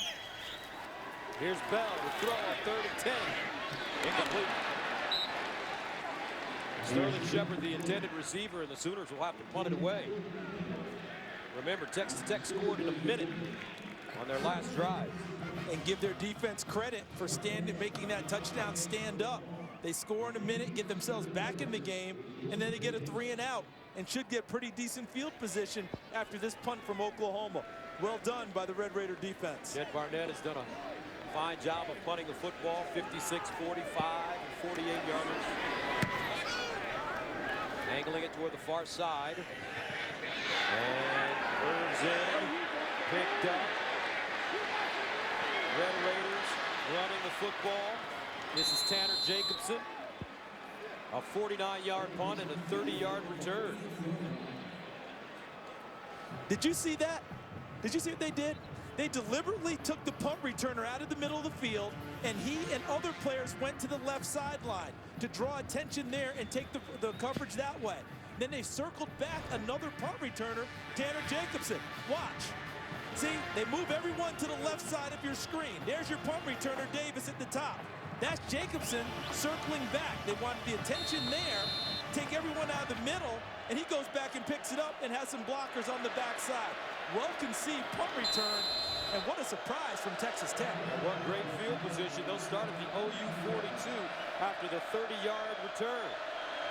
First and 10. Davis Webb to the far side. Oh, I tell you what, he's got some juice on that football, Charles Davis. The true freshman's got a whip.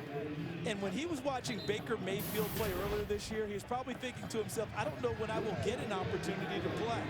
Mayfield gets hurt against Kansas. He comes in, and now Baker Mayfield's watching from the sideline saying, will I ever get a chance to play again? Gain of 7, second and 3. Webb dumps it off. Nice catch. Here's Jordan Davis. And Jordan Davis gets down close to the 15. You're right about how Davis Webb is slinging it. How about the catch by Jordan Davis, who went to junior college at Southwestern Oklahoma State, walked on at Texas Tech, and they really trust his hands, both in punt returns and in the regular offense. First and 10 at the 18-yard line. Tech trying to tie this game up. Play fake. And he lost it! Loose! And Davis Webb got a lucky bounce. It slipped out of his hands. And he'll lose 19 yards on the play. Look at the ball handling as he sets up and wants to throw, and it just comes out of his hands. Christina Pink told us at halftime about how the weather had picked up, and she had talked with Cliff Kingsbury about what they needed to do to take care of the football. And he said they've been working on it and had experience at it during the season. On that play, it doesn't come to the front. It's a second and 28 at the 36.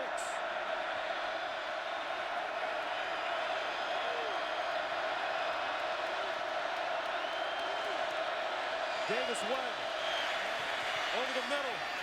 Caught Amaro. And he'll go down at the 21, a 15-yard pickup.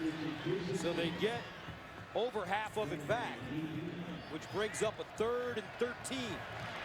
What Jace Amaro is to young quarterback is like Linus's blanket in Peanuts. He's in the slot at the bottom of your screen. Jace Amaro. He is the total safety net default mechanism that you plug into when you need a play. 6 catches for Amaro. Webb. Underneath, Eric Ward with the reception. Not enough for the first down in front of Zach Sanchez. Eric Ward is their senior leader at wide receiver. Plays big in big games when they need him. Mature kid, married with a child himself, stays after practice with a manager to get extra work in, unable to convert that first down. So Ryan Buston last week against West Virginia accounted for 13 points, 3 of 3 on field goals with a long of 36. He's 16 of 19 on the season. This one from 34 yards away. And it's good. So the Red Raiders take the 3. Under 4 to go. 21-17. OU.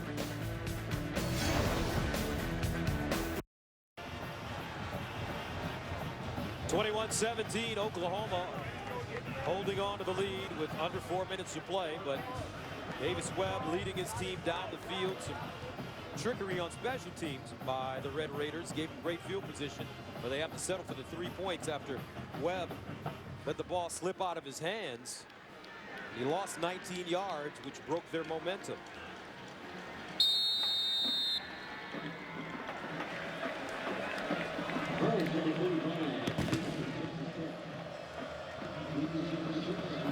Kramer Fife will send it away. Finch running Clay back deep. And an onside kick. And Texas Tech has it. Wow. Cliff Kingsbury caught Oklahoma standing still. And the Red Raiders with the football.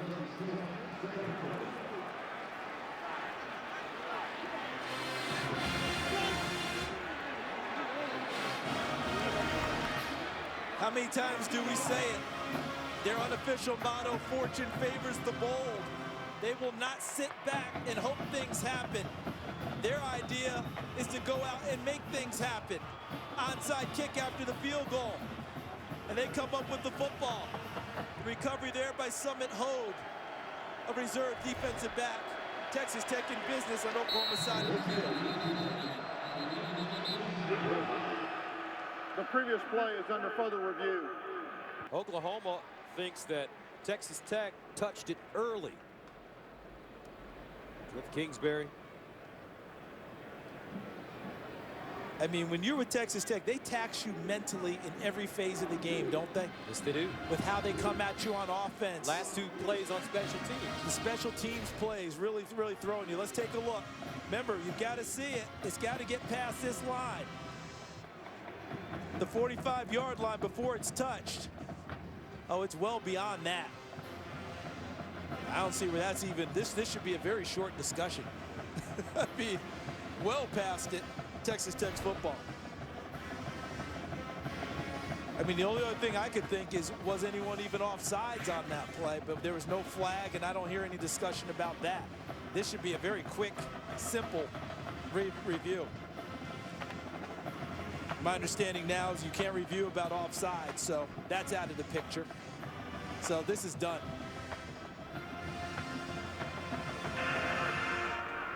After further review, the ruling on the field is confirmed. The ball was not touched prior to going 10 yards. First down.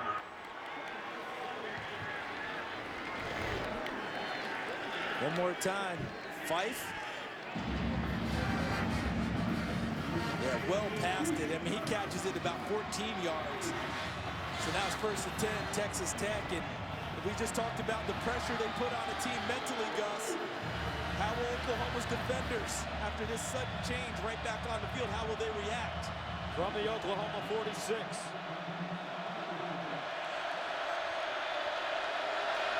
And they hand it off to DeAndre Washington. Washington still running. Washington up the sideline. Still on his feet. DeAndre Washington. Brilliant run. Look at him run through the tackle by Aaron Colvin. Stays on the sideline. Goes through Gabe Lynn. No wrap-up. Just tries to shoulder him out. And Washington runs through it. A 19-yard gain. First and 10 of the 27. Kenny Williams this time. Breaks free. And dragged down to the 15. This sudden change. This is like a turnover. And you practice it on defense. Sudden change. Get out there. Let's go. Oklahoma not even close to being prepared for this one after the onside kick. Mentally, you can see it. And now physically, Texas Tech has taken over on this drive. First and 10 of the 17.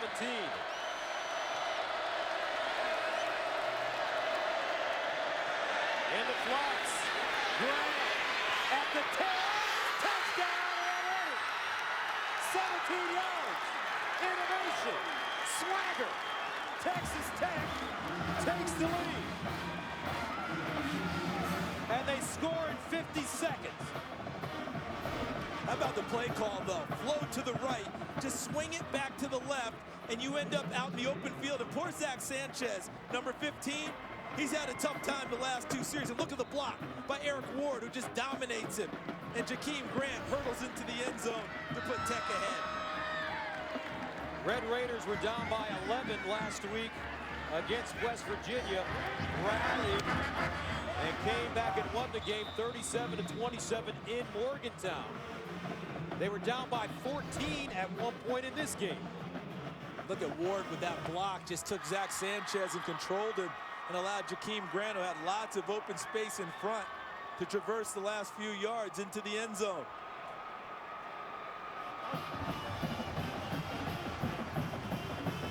right now, if you're Oklahoma, the next time you're on defense, you've got to start thinking to yourself about what you do at that corner position. Zach Sanchez has been terrific all year long, but today, in the second half, hadn't been his time. They may think about making a move there with Cortez Johnson because the biggest plays that have happened in the second half have come at that corner. Sanchez not in the picture right now. That's Hayes being talked to by Mike Stoops, the defensive coordinator, while Cliff Kingsbury giving attaboys to his guys, most notably Jakeem Grant.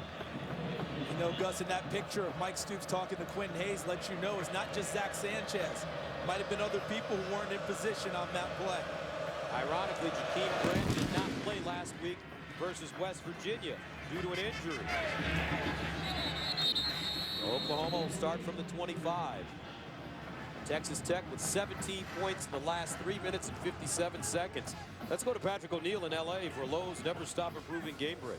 All right, number 14, Virginia Tech, trying to avoid the major upset to Duke. Logan Thomas over the middle, tipped and picked.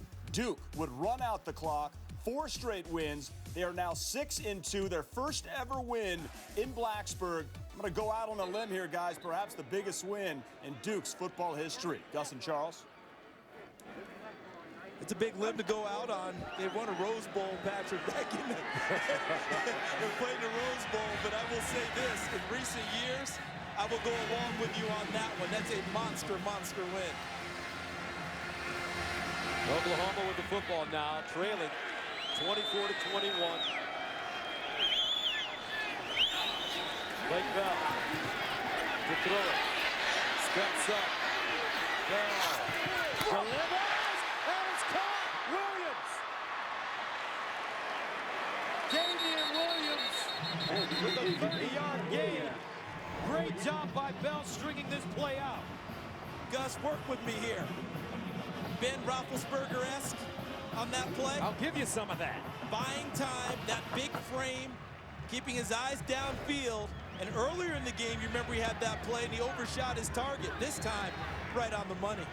11 of 19, 216 yards, and 2 touchdowns for the Belldozer. First down to the 45. And he'll gain 4. Don't forget, folks, coming up on Fox at 7:30 p.m. Eastern Time, we'll get you to Game 3 of the World Series, which is tied at 1 apiece. Sox and Cardinals. For those of you who would like to stay with us on the Texas Tech OU game, please turn to Fox News Channel. That's Fox News Channel at 7:30. How about OU coming right back after all the fireworks Texas Tech has thrown at them? So far, this drive has that calming effect on the program. 2nd and 6. Damian Williams. Second effort. We'll pick up a few on the play, make it 3. Guavin, the middle linebacker, with the tackle. Well, to continue our little bit of boxing theme we've had in this game, Gus, both sides have taken some pretty good shots on the chin, haven't they? Yes. But neither side has gone down, and they continue to throw.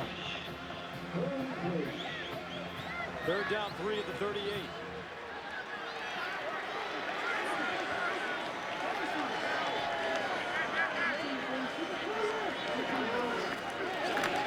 Brennan Clay. Clay, leg drive.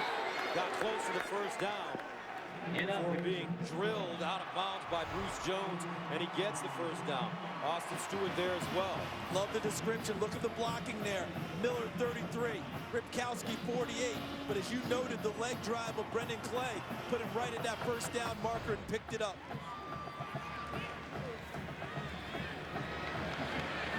Last year against Texas Tech, Clay with only 2 touches, a kick return for 13 yards and a rush for 2. 1st and 10 at the 35. And they reverse it. Bester wants to throw it, now tucks it. Cuts across the field. Raquan Bester down the sideline. Can he get a block? Yes! Touchdown OU! 35 yards.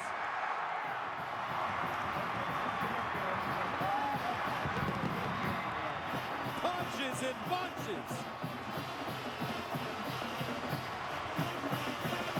Last week, Gus, they ran a similar play that Colton Bester threw a touchdown pass of 49 yards to Sterling Shepard. So it looks like the same play. The intended target was the quarterback, Blake Bell. Bester determines he's not open, tucks it, cuts it back, as you described so accurately, and scores. Honeycutt in to attempt the extra point, and it's good. We got a ball game, folks, in Norman, Oklahoma. The 10th ranked team in the nation, Texas Tech, undefeated at 7-0. Taking on the Oklahoma Sooners, giving and taking. See, here's the reverse to Bester. Now watch, and freeze. He's your intended receiver, but look at the coverage by Pete Robertson 10. So watch Bester. He motioned for him to keep going, then cuts it back and gets a great set of blocks. Saunders, number 8, Clay, 24, 33, Millard cuts it inside for the reverse field touchdown. We've talked about Cliff Kingsbury. Fortune favors the bold. We're going after things. We're aggressive. Josh Heupel doesn't get that kind of credit. Sitting in the booth, Bob Stoops, formerly known as Big Game Bob. Green lights a big play, and look at what's happened. Oklahoma back on top.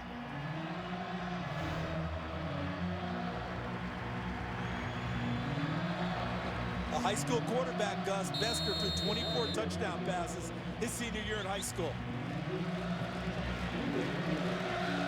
4 touchdowns in the third quarter, 2 apiece. Bob Stoops pacing the OU sideline. Truly one of the great coaches in America.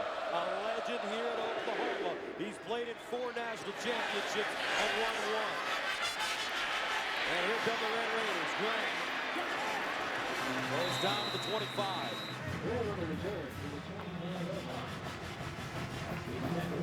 Case Everett with the tackle on special teams. Don't forget, folks, take a look at the lineup. Texas Tech at Oklahoma. It'll be on Fox News Channel, DirecTV 360, Dish 205, Verizon 618, and UVerse 1210, HD 210 regular. Is SD regular or is that Super HD? Standard depth, that's what it is. Good, because you know, a guy like me would have said San Diego, and I would have been way wrong. First down and 10 to the 25. Webb, 25 of 39, 287. He'll throw it all day. And gets rid of it. Kid makes wise decisions. A flag on the play. He does. He makes decisions beyond his years as a freshman quarterback. And that one came late, back in the vicinity of what I would think would be holding against Texas Tech. The one thing, Mike Diffie, our referee, he's been hitting the weight room pretty well himself now. Oh, yeah. He in Hockey League could have a little lift. Mike Diffie could have a lift off. Personal foul. Illegal block below the waist. Peel back block, number 75. Austin. Pass the distance to the goal. Replay first down. As Jared Castor, the center, his second penalty of the game. Look to the middle of your screen, 75, right in here. This is where it's going to occur. Peels back, cuts him down low, back away from the line of scrimmage. That's where the call is going to be made. You have to be making that kind of a cut right on the line going forward. So first down and a long 22 at the 13. And the draw play, Kenny Williams. And Williams crosses the 15 up to the 17. Jordan Wade with the tackle for Oklahoma.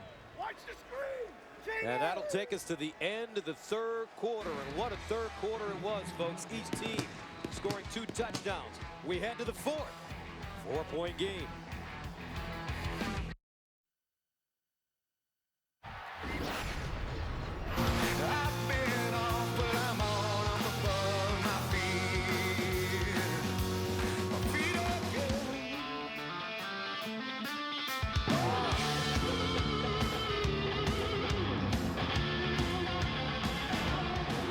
All right, don't forget, folks, coming up on Fox, we'll get you to Game 3 of the World Series, and we're going to switch channels to Fox News Channel at the bottom of the hour, 7:30 p.m. Second and 17 at the 18 for Texas Tech. Over the middle, space at the 40. First down, Texas Tech. As he crosses the 45 and gains 30, Aaron Colvin stops him. And after a big play, they're going to get to the line of scrimmage and try and go quicker. They want to keep your guys on keep the defense on the field, no changes. Start of the fourth quarter. First down and 10 at the 47.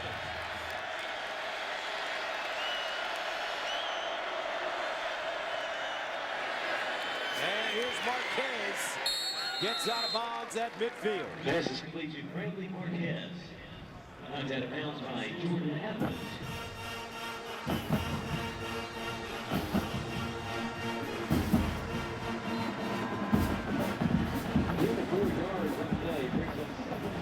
Second down and 6 at midfield. 28-24 our score. Oklahoma leading Texas Tech. They've gone back and forth. DeAndre Washington, nowhere.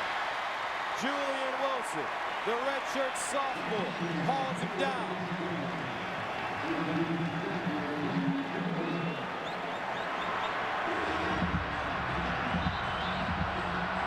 Texas Tech, undefeated, ranked 10th in the BCS. Against Oklahoma, their only loss coming to Texas, ranked 15th in the BCS. 3rd and 10 at the 46 for the Red Raiders.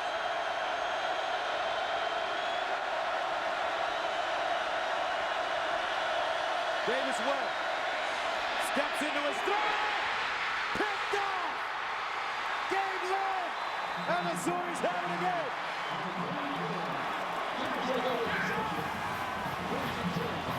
3 turnovers on the day for Texas Tech. They attack Zach Sanchez to the left side of your screen, but the pass was a little high, and it goes off of the hands of Ward. Sanchez makes a play on it, hits him in the back, ball's tipped in the air, you see it go up. Tip drill. You're a defensive back, you work on it every day in practice. And Gabe Lynn comes down with it, and the ball gets turned over for Oklahoma.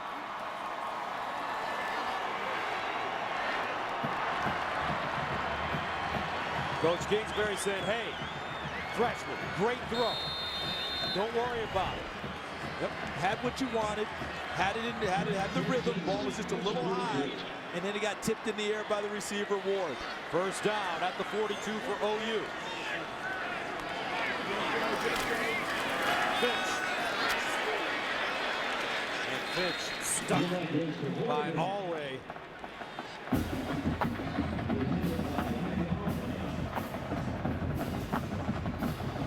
A little surprised Finch would be in there for that type of a run. He's much more of a space player. I would think that'd be much more of a Brennan Clay or Damian Williams type of action there. Tough, hard-nosed kid is Roy Finch. The size works against him at 5'7", 167. 2-yard pickup, 2nd and 8. Finch running right this time. Cuts it inside, great run, and a pick up a first down. He just sliced through the Texas Tech defense, and finally Will Smith and Austin Stewart brought him down. See the difference on that run? Able to get to the side, find some space, foot in the ground, got decisive with his cut up field. Well done. Finch again, high stepping.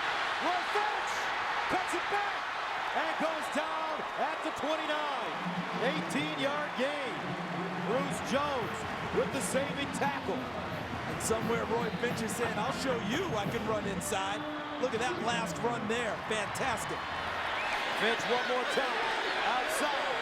Stretches it. First down, and he lowers his head and says, yeah, I'm little, but I've got heart. Gain of 18 and 11 on the last 2 plays. Give him a ton of credit. I question whether he should be in running inside runs. And the third run of this series was an inside run for big yardage. Roy Finch proving this guy wrong on that series. Last week against Kansas, he had 93 all-purpose yards, 53 yards rushing on 7 carries. First down and 10 of the 18 for Oklahoma. Damian Williams, the pistol back, behind the Belldozer.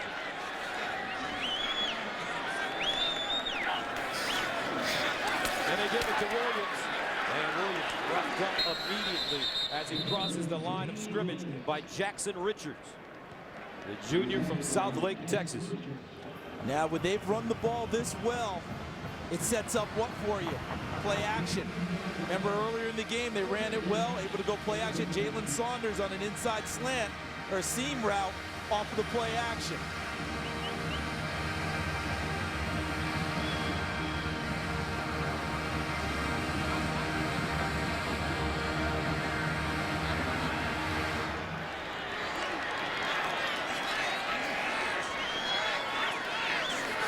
Play fake. Underneath Miller. That plays of football in Oklahoma today. Miller, 6'2", 253, looking like Ronaldo Nehemiah. Yep, he's looking like Ronaldo. Watch it here, skeets as he steps over the attempted tackle by Bruce Jones. And a handoff, did they get it? Yes. What a drive by OU. Damian Williams with the touchdown. And the Sooners with a 34-24 lead.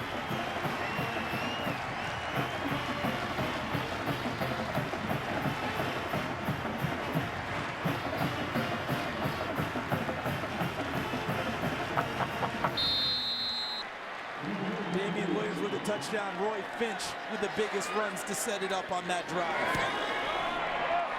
And with 11:04 to go, OU takes an 11-point lead. 7 plays, 58 yards. They ate up 229. 6 runs on the drive. Only 1 pass. Cliff Kingsbury has to go to work now. Fox College Football is sponsored by KFC, the official sponsor of couch gating. KFC plus football equals couch gating. By Lowe's. Lowe's never stop improving. And by ADT, always there. All right, let's take a look at today's 4-game summary. When you look at the scoring, Oklahoma second and third quarter, as they've been all year long, very strong. And look at this, game delayed, over an hour to start.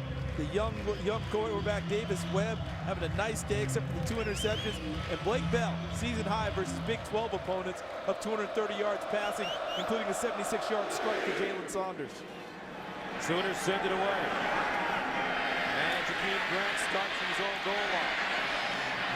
Grant turns it up. And it's finally wrestled down to the 25. Aaron Colvin with the tackle on special teams. Oklahoma 75-1 at home under Bob Stoops when scoring 30 points, but the one loss was a 41-38 loss to Texas Tech in 2011.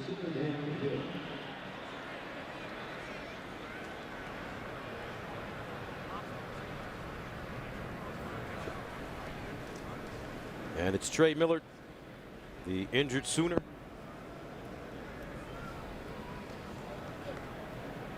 He does everything for this team. Plays a bunch of special teams, in addition to being one of the best, probably their best, most versatile offensive player.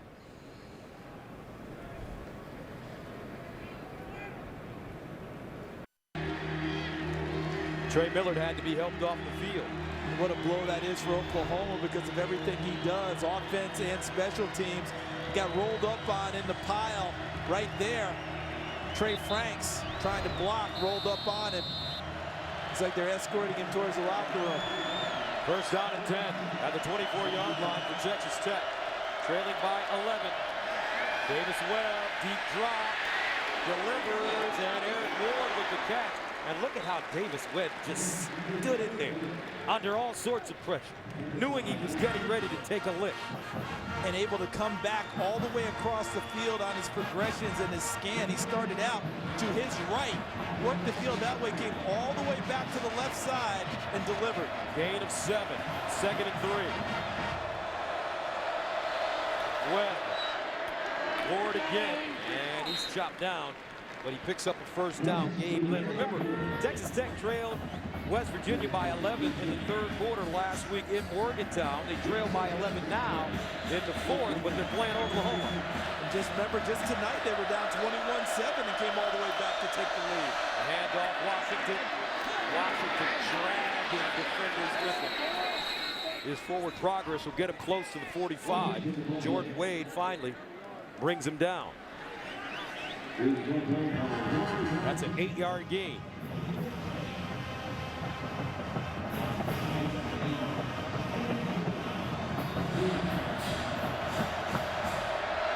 Second and 2. Davis Webb lost one up for Ward, and he overthrew. Eric Ward did have the step. I know Oklahoma's modus operandi is to be what? Aggressive. Come up, play you hard on the corners. Be tough up there. I think now, let's see what Mike Stoops does. Show some of that, maybe back off a little because you want everything in front of you. Let Texas Tech bleed a little clock if they have to, moving the ball, but no big strikes. They get them right back in it. Third down and 2 for Texas Tech. And here come the Sooners. Webb looking for a Morrow, and they can't hold on. Quentin Hayes there defensively. That brings up fourth down. And the special teams unit has not come on as of yet. How about Quentin Hayes here? They're going to go for it. That's a boss play right there, making the breakup. Here's a boss move by Cliff Kingsbury, going for it on 4th and 2 at their own 45. This is a do-or-die play, folks.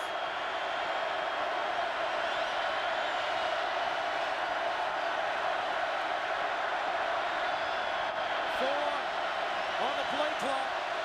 They snapped it. Webb goes up. Oh, what a catch at the 30-yard line.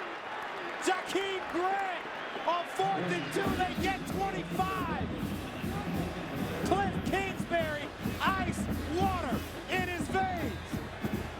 And that ice water has been transferred to Davis Webb, too. How about him staying in there, making the throw? But it looked like man coverage, and he got over the top against Oklahoma again on the 4th and 2 play. So a first down at the OU 31 for Texas Tech. Washington spinning. No. And he picks up a first down. DeAndre Washington, a gain of 12. One thing about Cliff Kingsbury, he's very consistent, isn't he? He said they're going to play fast and loose and attack all the time and never back off. And he's a man of his word. 4th and 2, and he does it again. First down at 10 of the 19.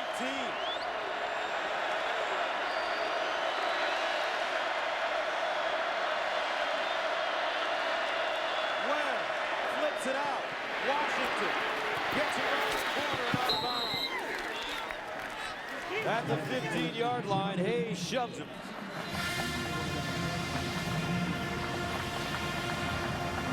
And this area of the field is normally tailor-made for Jace Amaro. He caught a red zone touchdown last week. And they've got him on the backside of the formation as a true tight end. 7 catches, 106 yards for Amaro. 2nd and 6. Near side, Washington. And Zach Sanchez closing quickly. Good play by Sanchez. Not fooled into coming off of coverage onto Amaro. Stayed with his responsibilities and came up and finished off the play. Amaro lining up in the slot at the top of your screen. We'll get a free release off the line of scrimmage.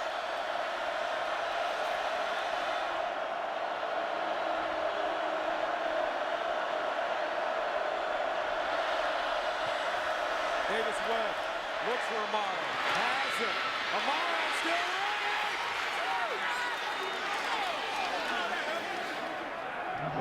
running. And he's down at the 1-yard line. Come on. And look at how fast Texas Tech's trying to get back to the line of scrimmage. They want to catch him disorganized. And they'll review this. It looks like he came down on the goal line. Under further review. They may not need to run another play here. This very, very well may be the touchdown. It's tough. It's tough. But they were running to the line of scrimmage, hoping to catch Oklahoma disorganized and run a play fast and get the touchdown. But look at him carrying Jordan Evans, literally, and coming down. And that ball appears to be hitting the white stripe. Was his body down before is what they will have to determine. Here he comes. Extending. I think it's simultaneous. He's going down and the ball is hitting the goal line. And I don't know about you, Charles, but football in general, it's become almost too precise. Yeah, I mean, you know, this is one of those times where you say to yourself, It's a touchdown. give him the touchdown, or what you're also saying is, wouldn't it be nice to see someone get in the end zone without the ball hitting the goal line, and is that a touchdown or not? But I think this is a touchdown. See, I think that as he's going down, that ball is crossing the plane, and I think that they're going to take this call and reverse it. After further review, the ruling on the field stands short of the goal line, 1st and goal. Hey, take your shot, right? But now they're right there at the goal line, 1st and goal. 7 straight games for Jace with 8 catches or more. Michael Crabtree, the last man to do it, the great San Francisco 49er receiver who's hurt right now. So a 1st down and goal at the 1.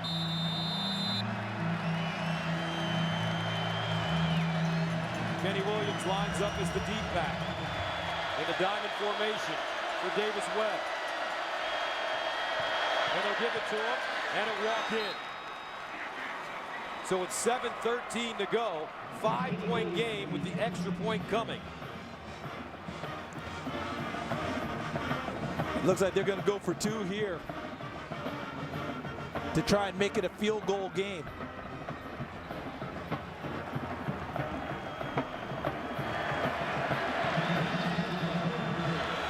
And yes, they will. First attempt at a 2-point conversion this season.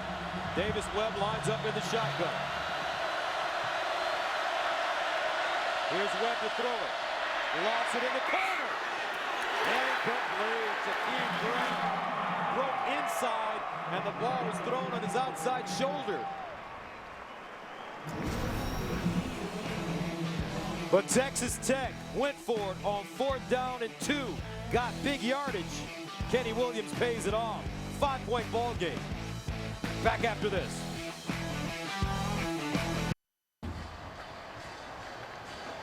How about these scoring runs today? This looks like a basketball game. Oklahoma 21-zip. Texas Tech fires back with a 17-0 run. Then Oklahoma answers again 14, and Texas Tech on the current 6-0 run. Press and run all day long. Looks like hoops in Billy Tubbs' heyday here at Oklahoma.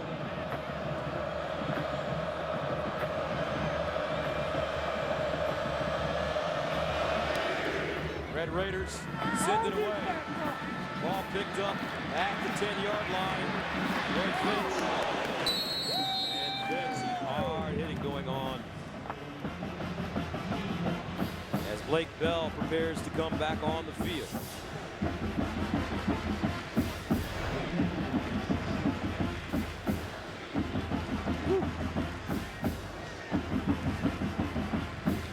Is that Ryan Erxley? That's probably John White. They share a number. John White, 26, a reserve defensive back with that hit. These double numbers, we have to be careful, don't we? We got to check it all the time. Yes, indeed. All right, no rant. I won't rant this time. I'll let it go. What a big series for Blake Bell from his own 28. Quick strike outside. Sterling Shepard breaks a tackle and gets out of bounds at about the 34-yard line.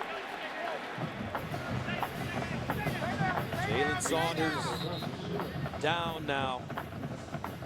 He was doing the blocking on the perimeter, and his blocking allowed that play to be completed. It floated out there a little bit. Took a little longer to get there than I'm sure they expected. If he doesn't hold his block, that play is at best broken up. At worst, it could have been picked off. Saunders has had a wonderful afternoon. 6 catches, 153 yards, and 2 scores. He's on the bench now, though. 2nd and 4. Finch, the pistol.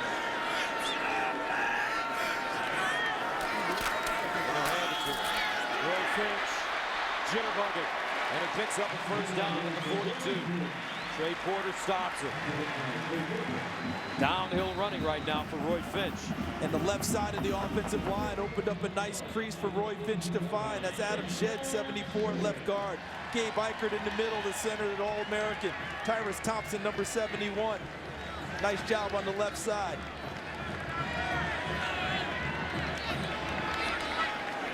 First 10 of the 42.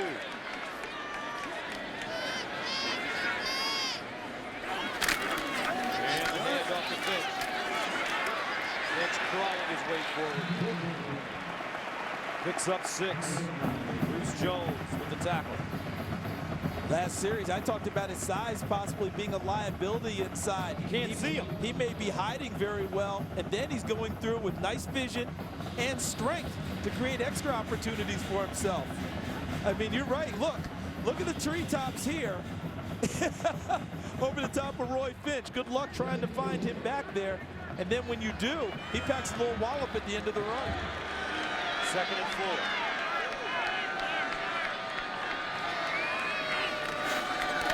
Finch changes direction and picks up the first down.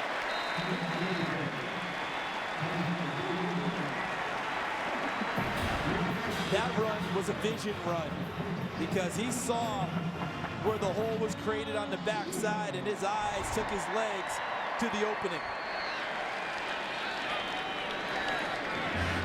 Finch, 7 carries, 59 yards.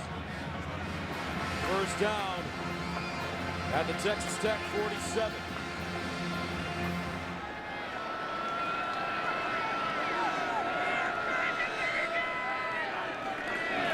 Finch, oh my goodness. Wesley says, all right, little fella, we're going to put that to an end right now. Watch Wesley right in the middle, working against Eichert and Bronson Irwin. They had Irwin pulling, and he came right through the gap where Bronson Irwin, number 68, danced out for the pull. And Wesley buries him in the backfield. He'll lose 4 yards on the play. 2nd down, make it 2nd down and 14.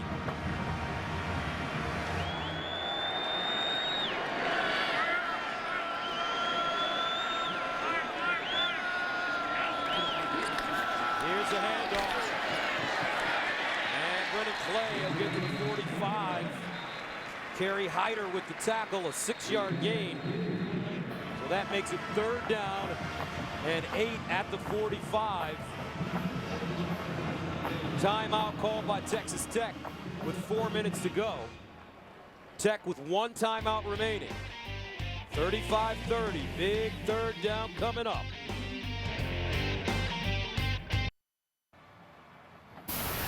Fox College Football is sponsored by Ford. Only Ford gives you EcoBoost, fuel economy, and a whole lot more. So here we go, folks. 35-30, OU with the lead. Sooners facing a big 3rd down and 8 at the 45 with 4 minutes to go. Blake Bell in the shotgun with Clay and Williams.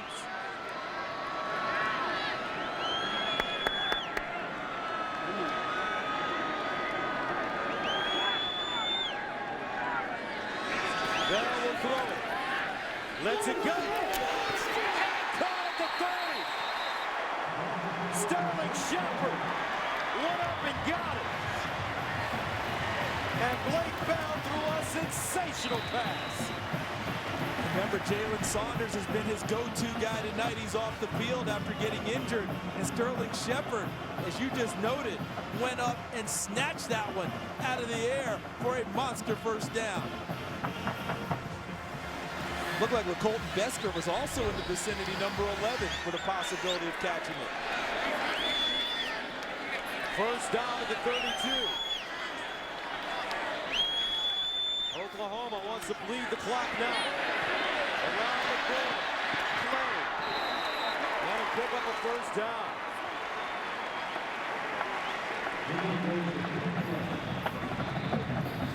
now it's a double-edged thing for Texas Tech. You can't let the clock bleed all the way out, first and foremost. And second, you give up nothing more than a field goal. Anything more than that, that's it. Field goal still gives you a chance to win a tie game with a touchdown and 2 points. Clock still running.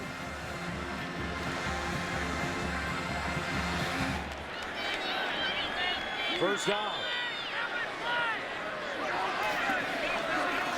Play.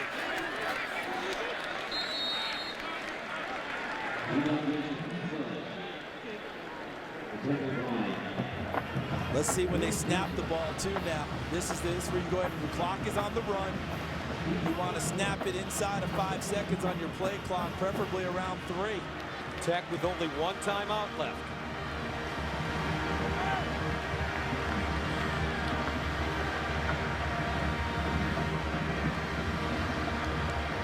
Look at the rushing yardage for Oklahoma in the second half.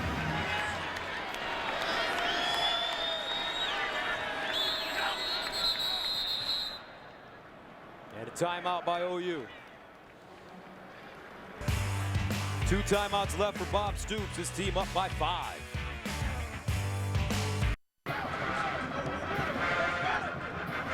And welcome back. 35-30. 2:13 to go here in the 4th quarter. Oklahoma with the football at the Texas Tech 21-yard line. See, the good thing for Oklahoma here, a field goal means you can't lose the game. It'll take a touchdown and 2-point conversion for Texas Tech to get there, and Honeycutt has been sensational during this season. They hand it off to Clay, and Clay almost broke that one free. Austin Stewart brought him down, and Texas Tech uses its final timeout.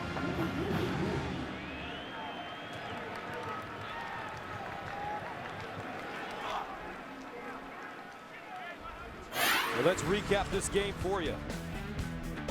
The onside kick after a score by Texas Tech led to some points.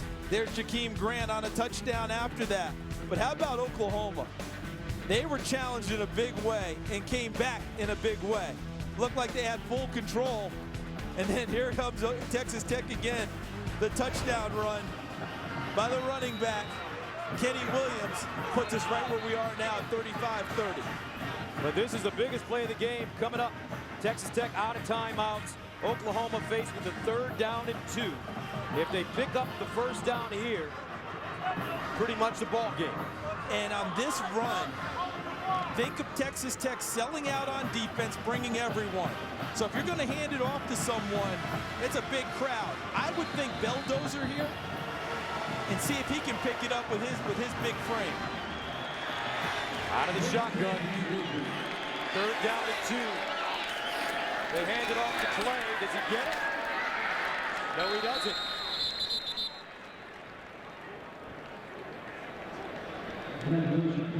Running right to the teeth of Texas Tech's defense, but Oklahoma knows a field goal they can't lose. Now remember earlier in the game though, what happened? Texas Tech blocked the attempted field goal by Oklahoma.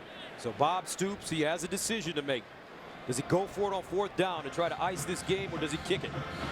I think he just goes ahead and runs the clock down, takes the timeout, and kicks it.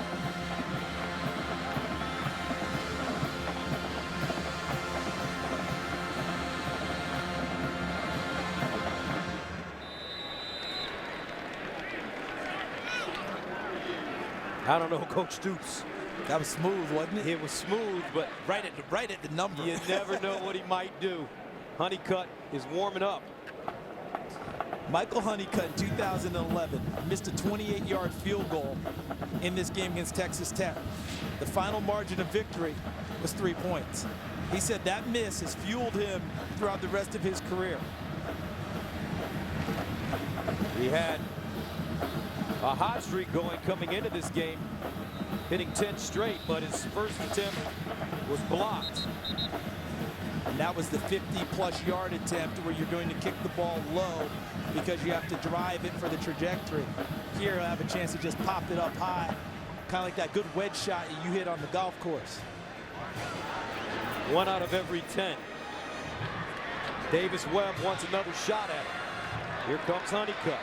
And regardless, he's going to get another shot at it. Just a matter of whether the margin is 5 or it's 8. This one from 32 yards away from Michael Honeycutt. Some feel next year may be the best kicker in America.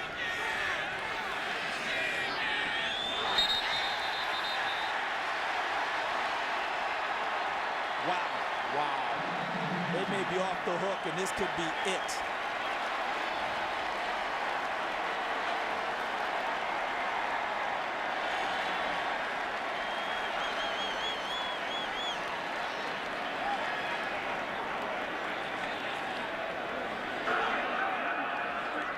False start. Offense on the center. The center moved his head abruptly, causing the defense to jump. 5-yard penalty, 4th down. That's Gabe Eichert. It's actually not Eichert there, Gus, because that is Austin Woods, the center for the extra point field goals. So they'll move it back. This one now will be from 37 yards away. A little more dangerous for Michael Honeycutt.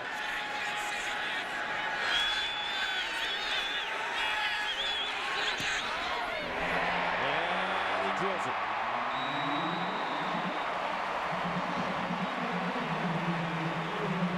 (38-30). OU with 1:17 to go.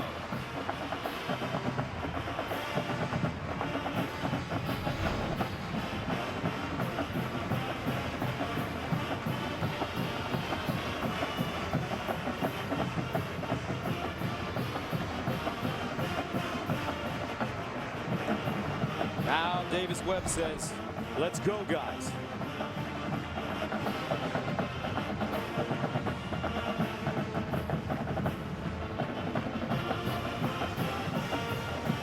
Nick Hodgson will be kicking off for Oklahoma, and he has a big leg coming into the game. 44 kickoffs, 30 were touchbacks, but he has kicked 2 out of bounds coming into tonight's game. Drive to cover 53 yards to 12 plays.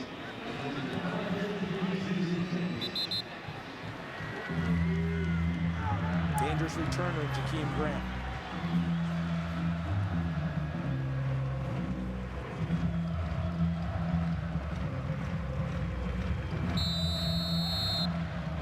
Nick Hodgson tees it up at the 35. Jakeem Grant back deep.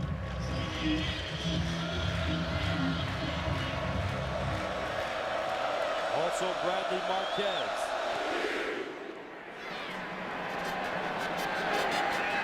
And they'll take a knee. So with 1:17 to go, Texas Tech will start from the 25. Remember, they've scored touchdowns in 1 minute and in 50 seconds. Everyone for Oklahoma on the last drive did their job. The offense went down, bled the clock down, drained all the timeouts from Texas Tech, kicked the field goal to go up 8. Nick Hodgson put it out of the end zone, so they got to start at the 25. Now it's on the OU defense, taking on the freshman Davis Webb and Texas Tech. No timeouts for Texas Tech. Over 1,000 yards in total offense tonight for these two teams. First down for the true freshman at his own 25. Play fake. Webb. And he's sacked. Wow. Indule with the sack. And the clock keeps running. Oklahoma can't celebrate too much and be disorganized and give up a big play after the sack by Indule. Webb over the middle. And that ball dropped by Jason Amaro. Brings up 3rd down and 23.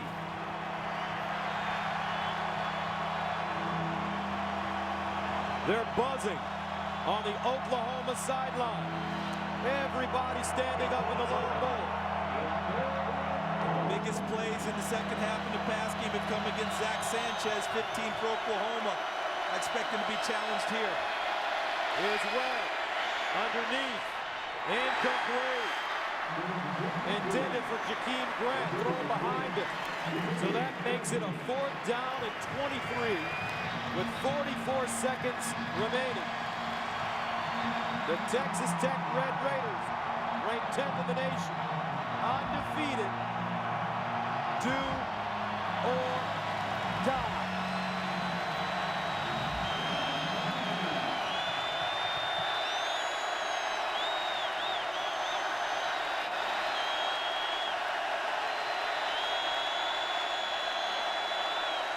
Webb lets it go up top.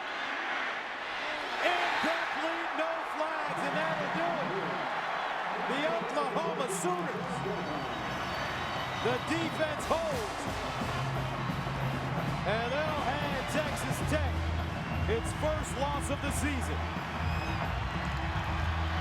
The Belldozer won a game. And look at them celebrate here in Norman.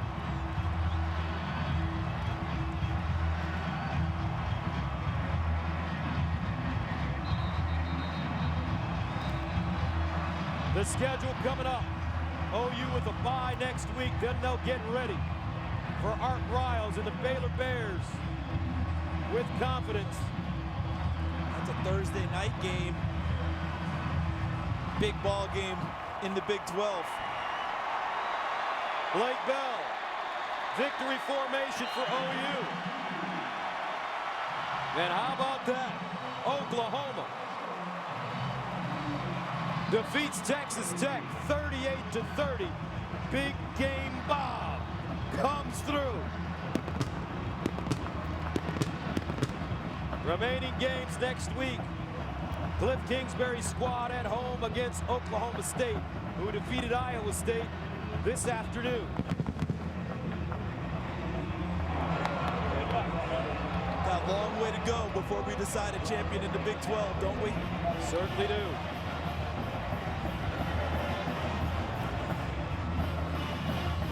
Bob Stoops undefeated at homes against Big 12 teams.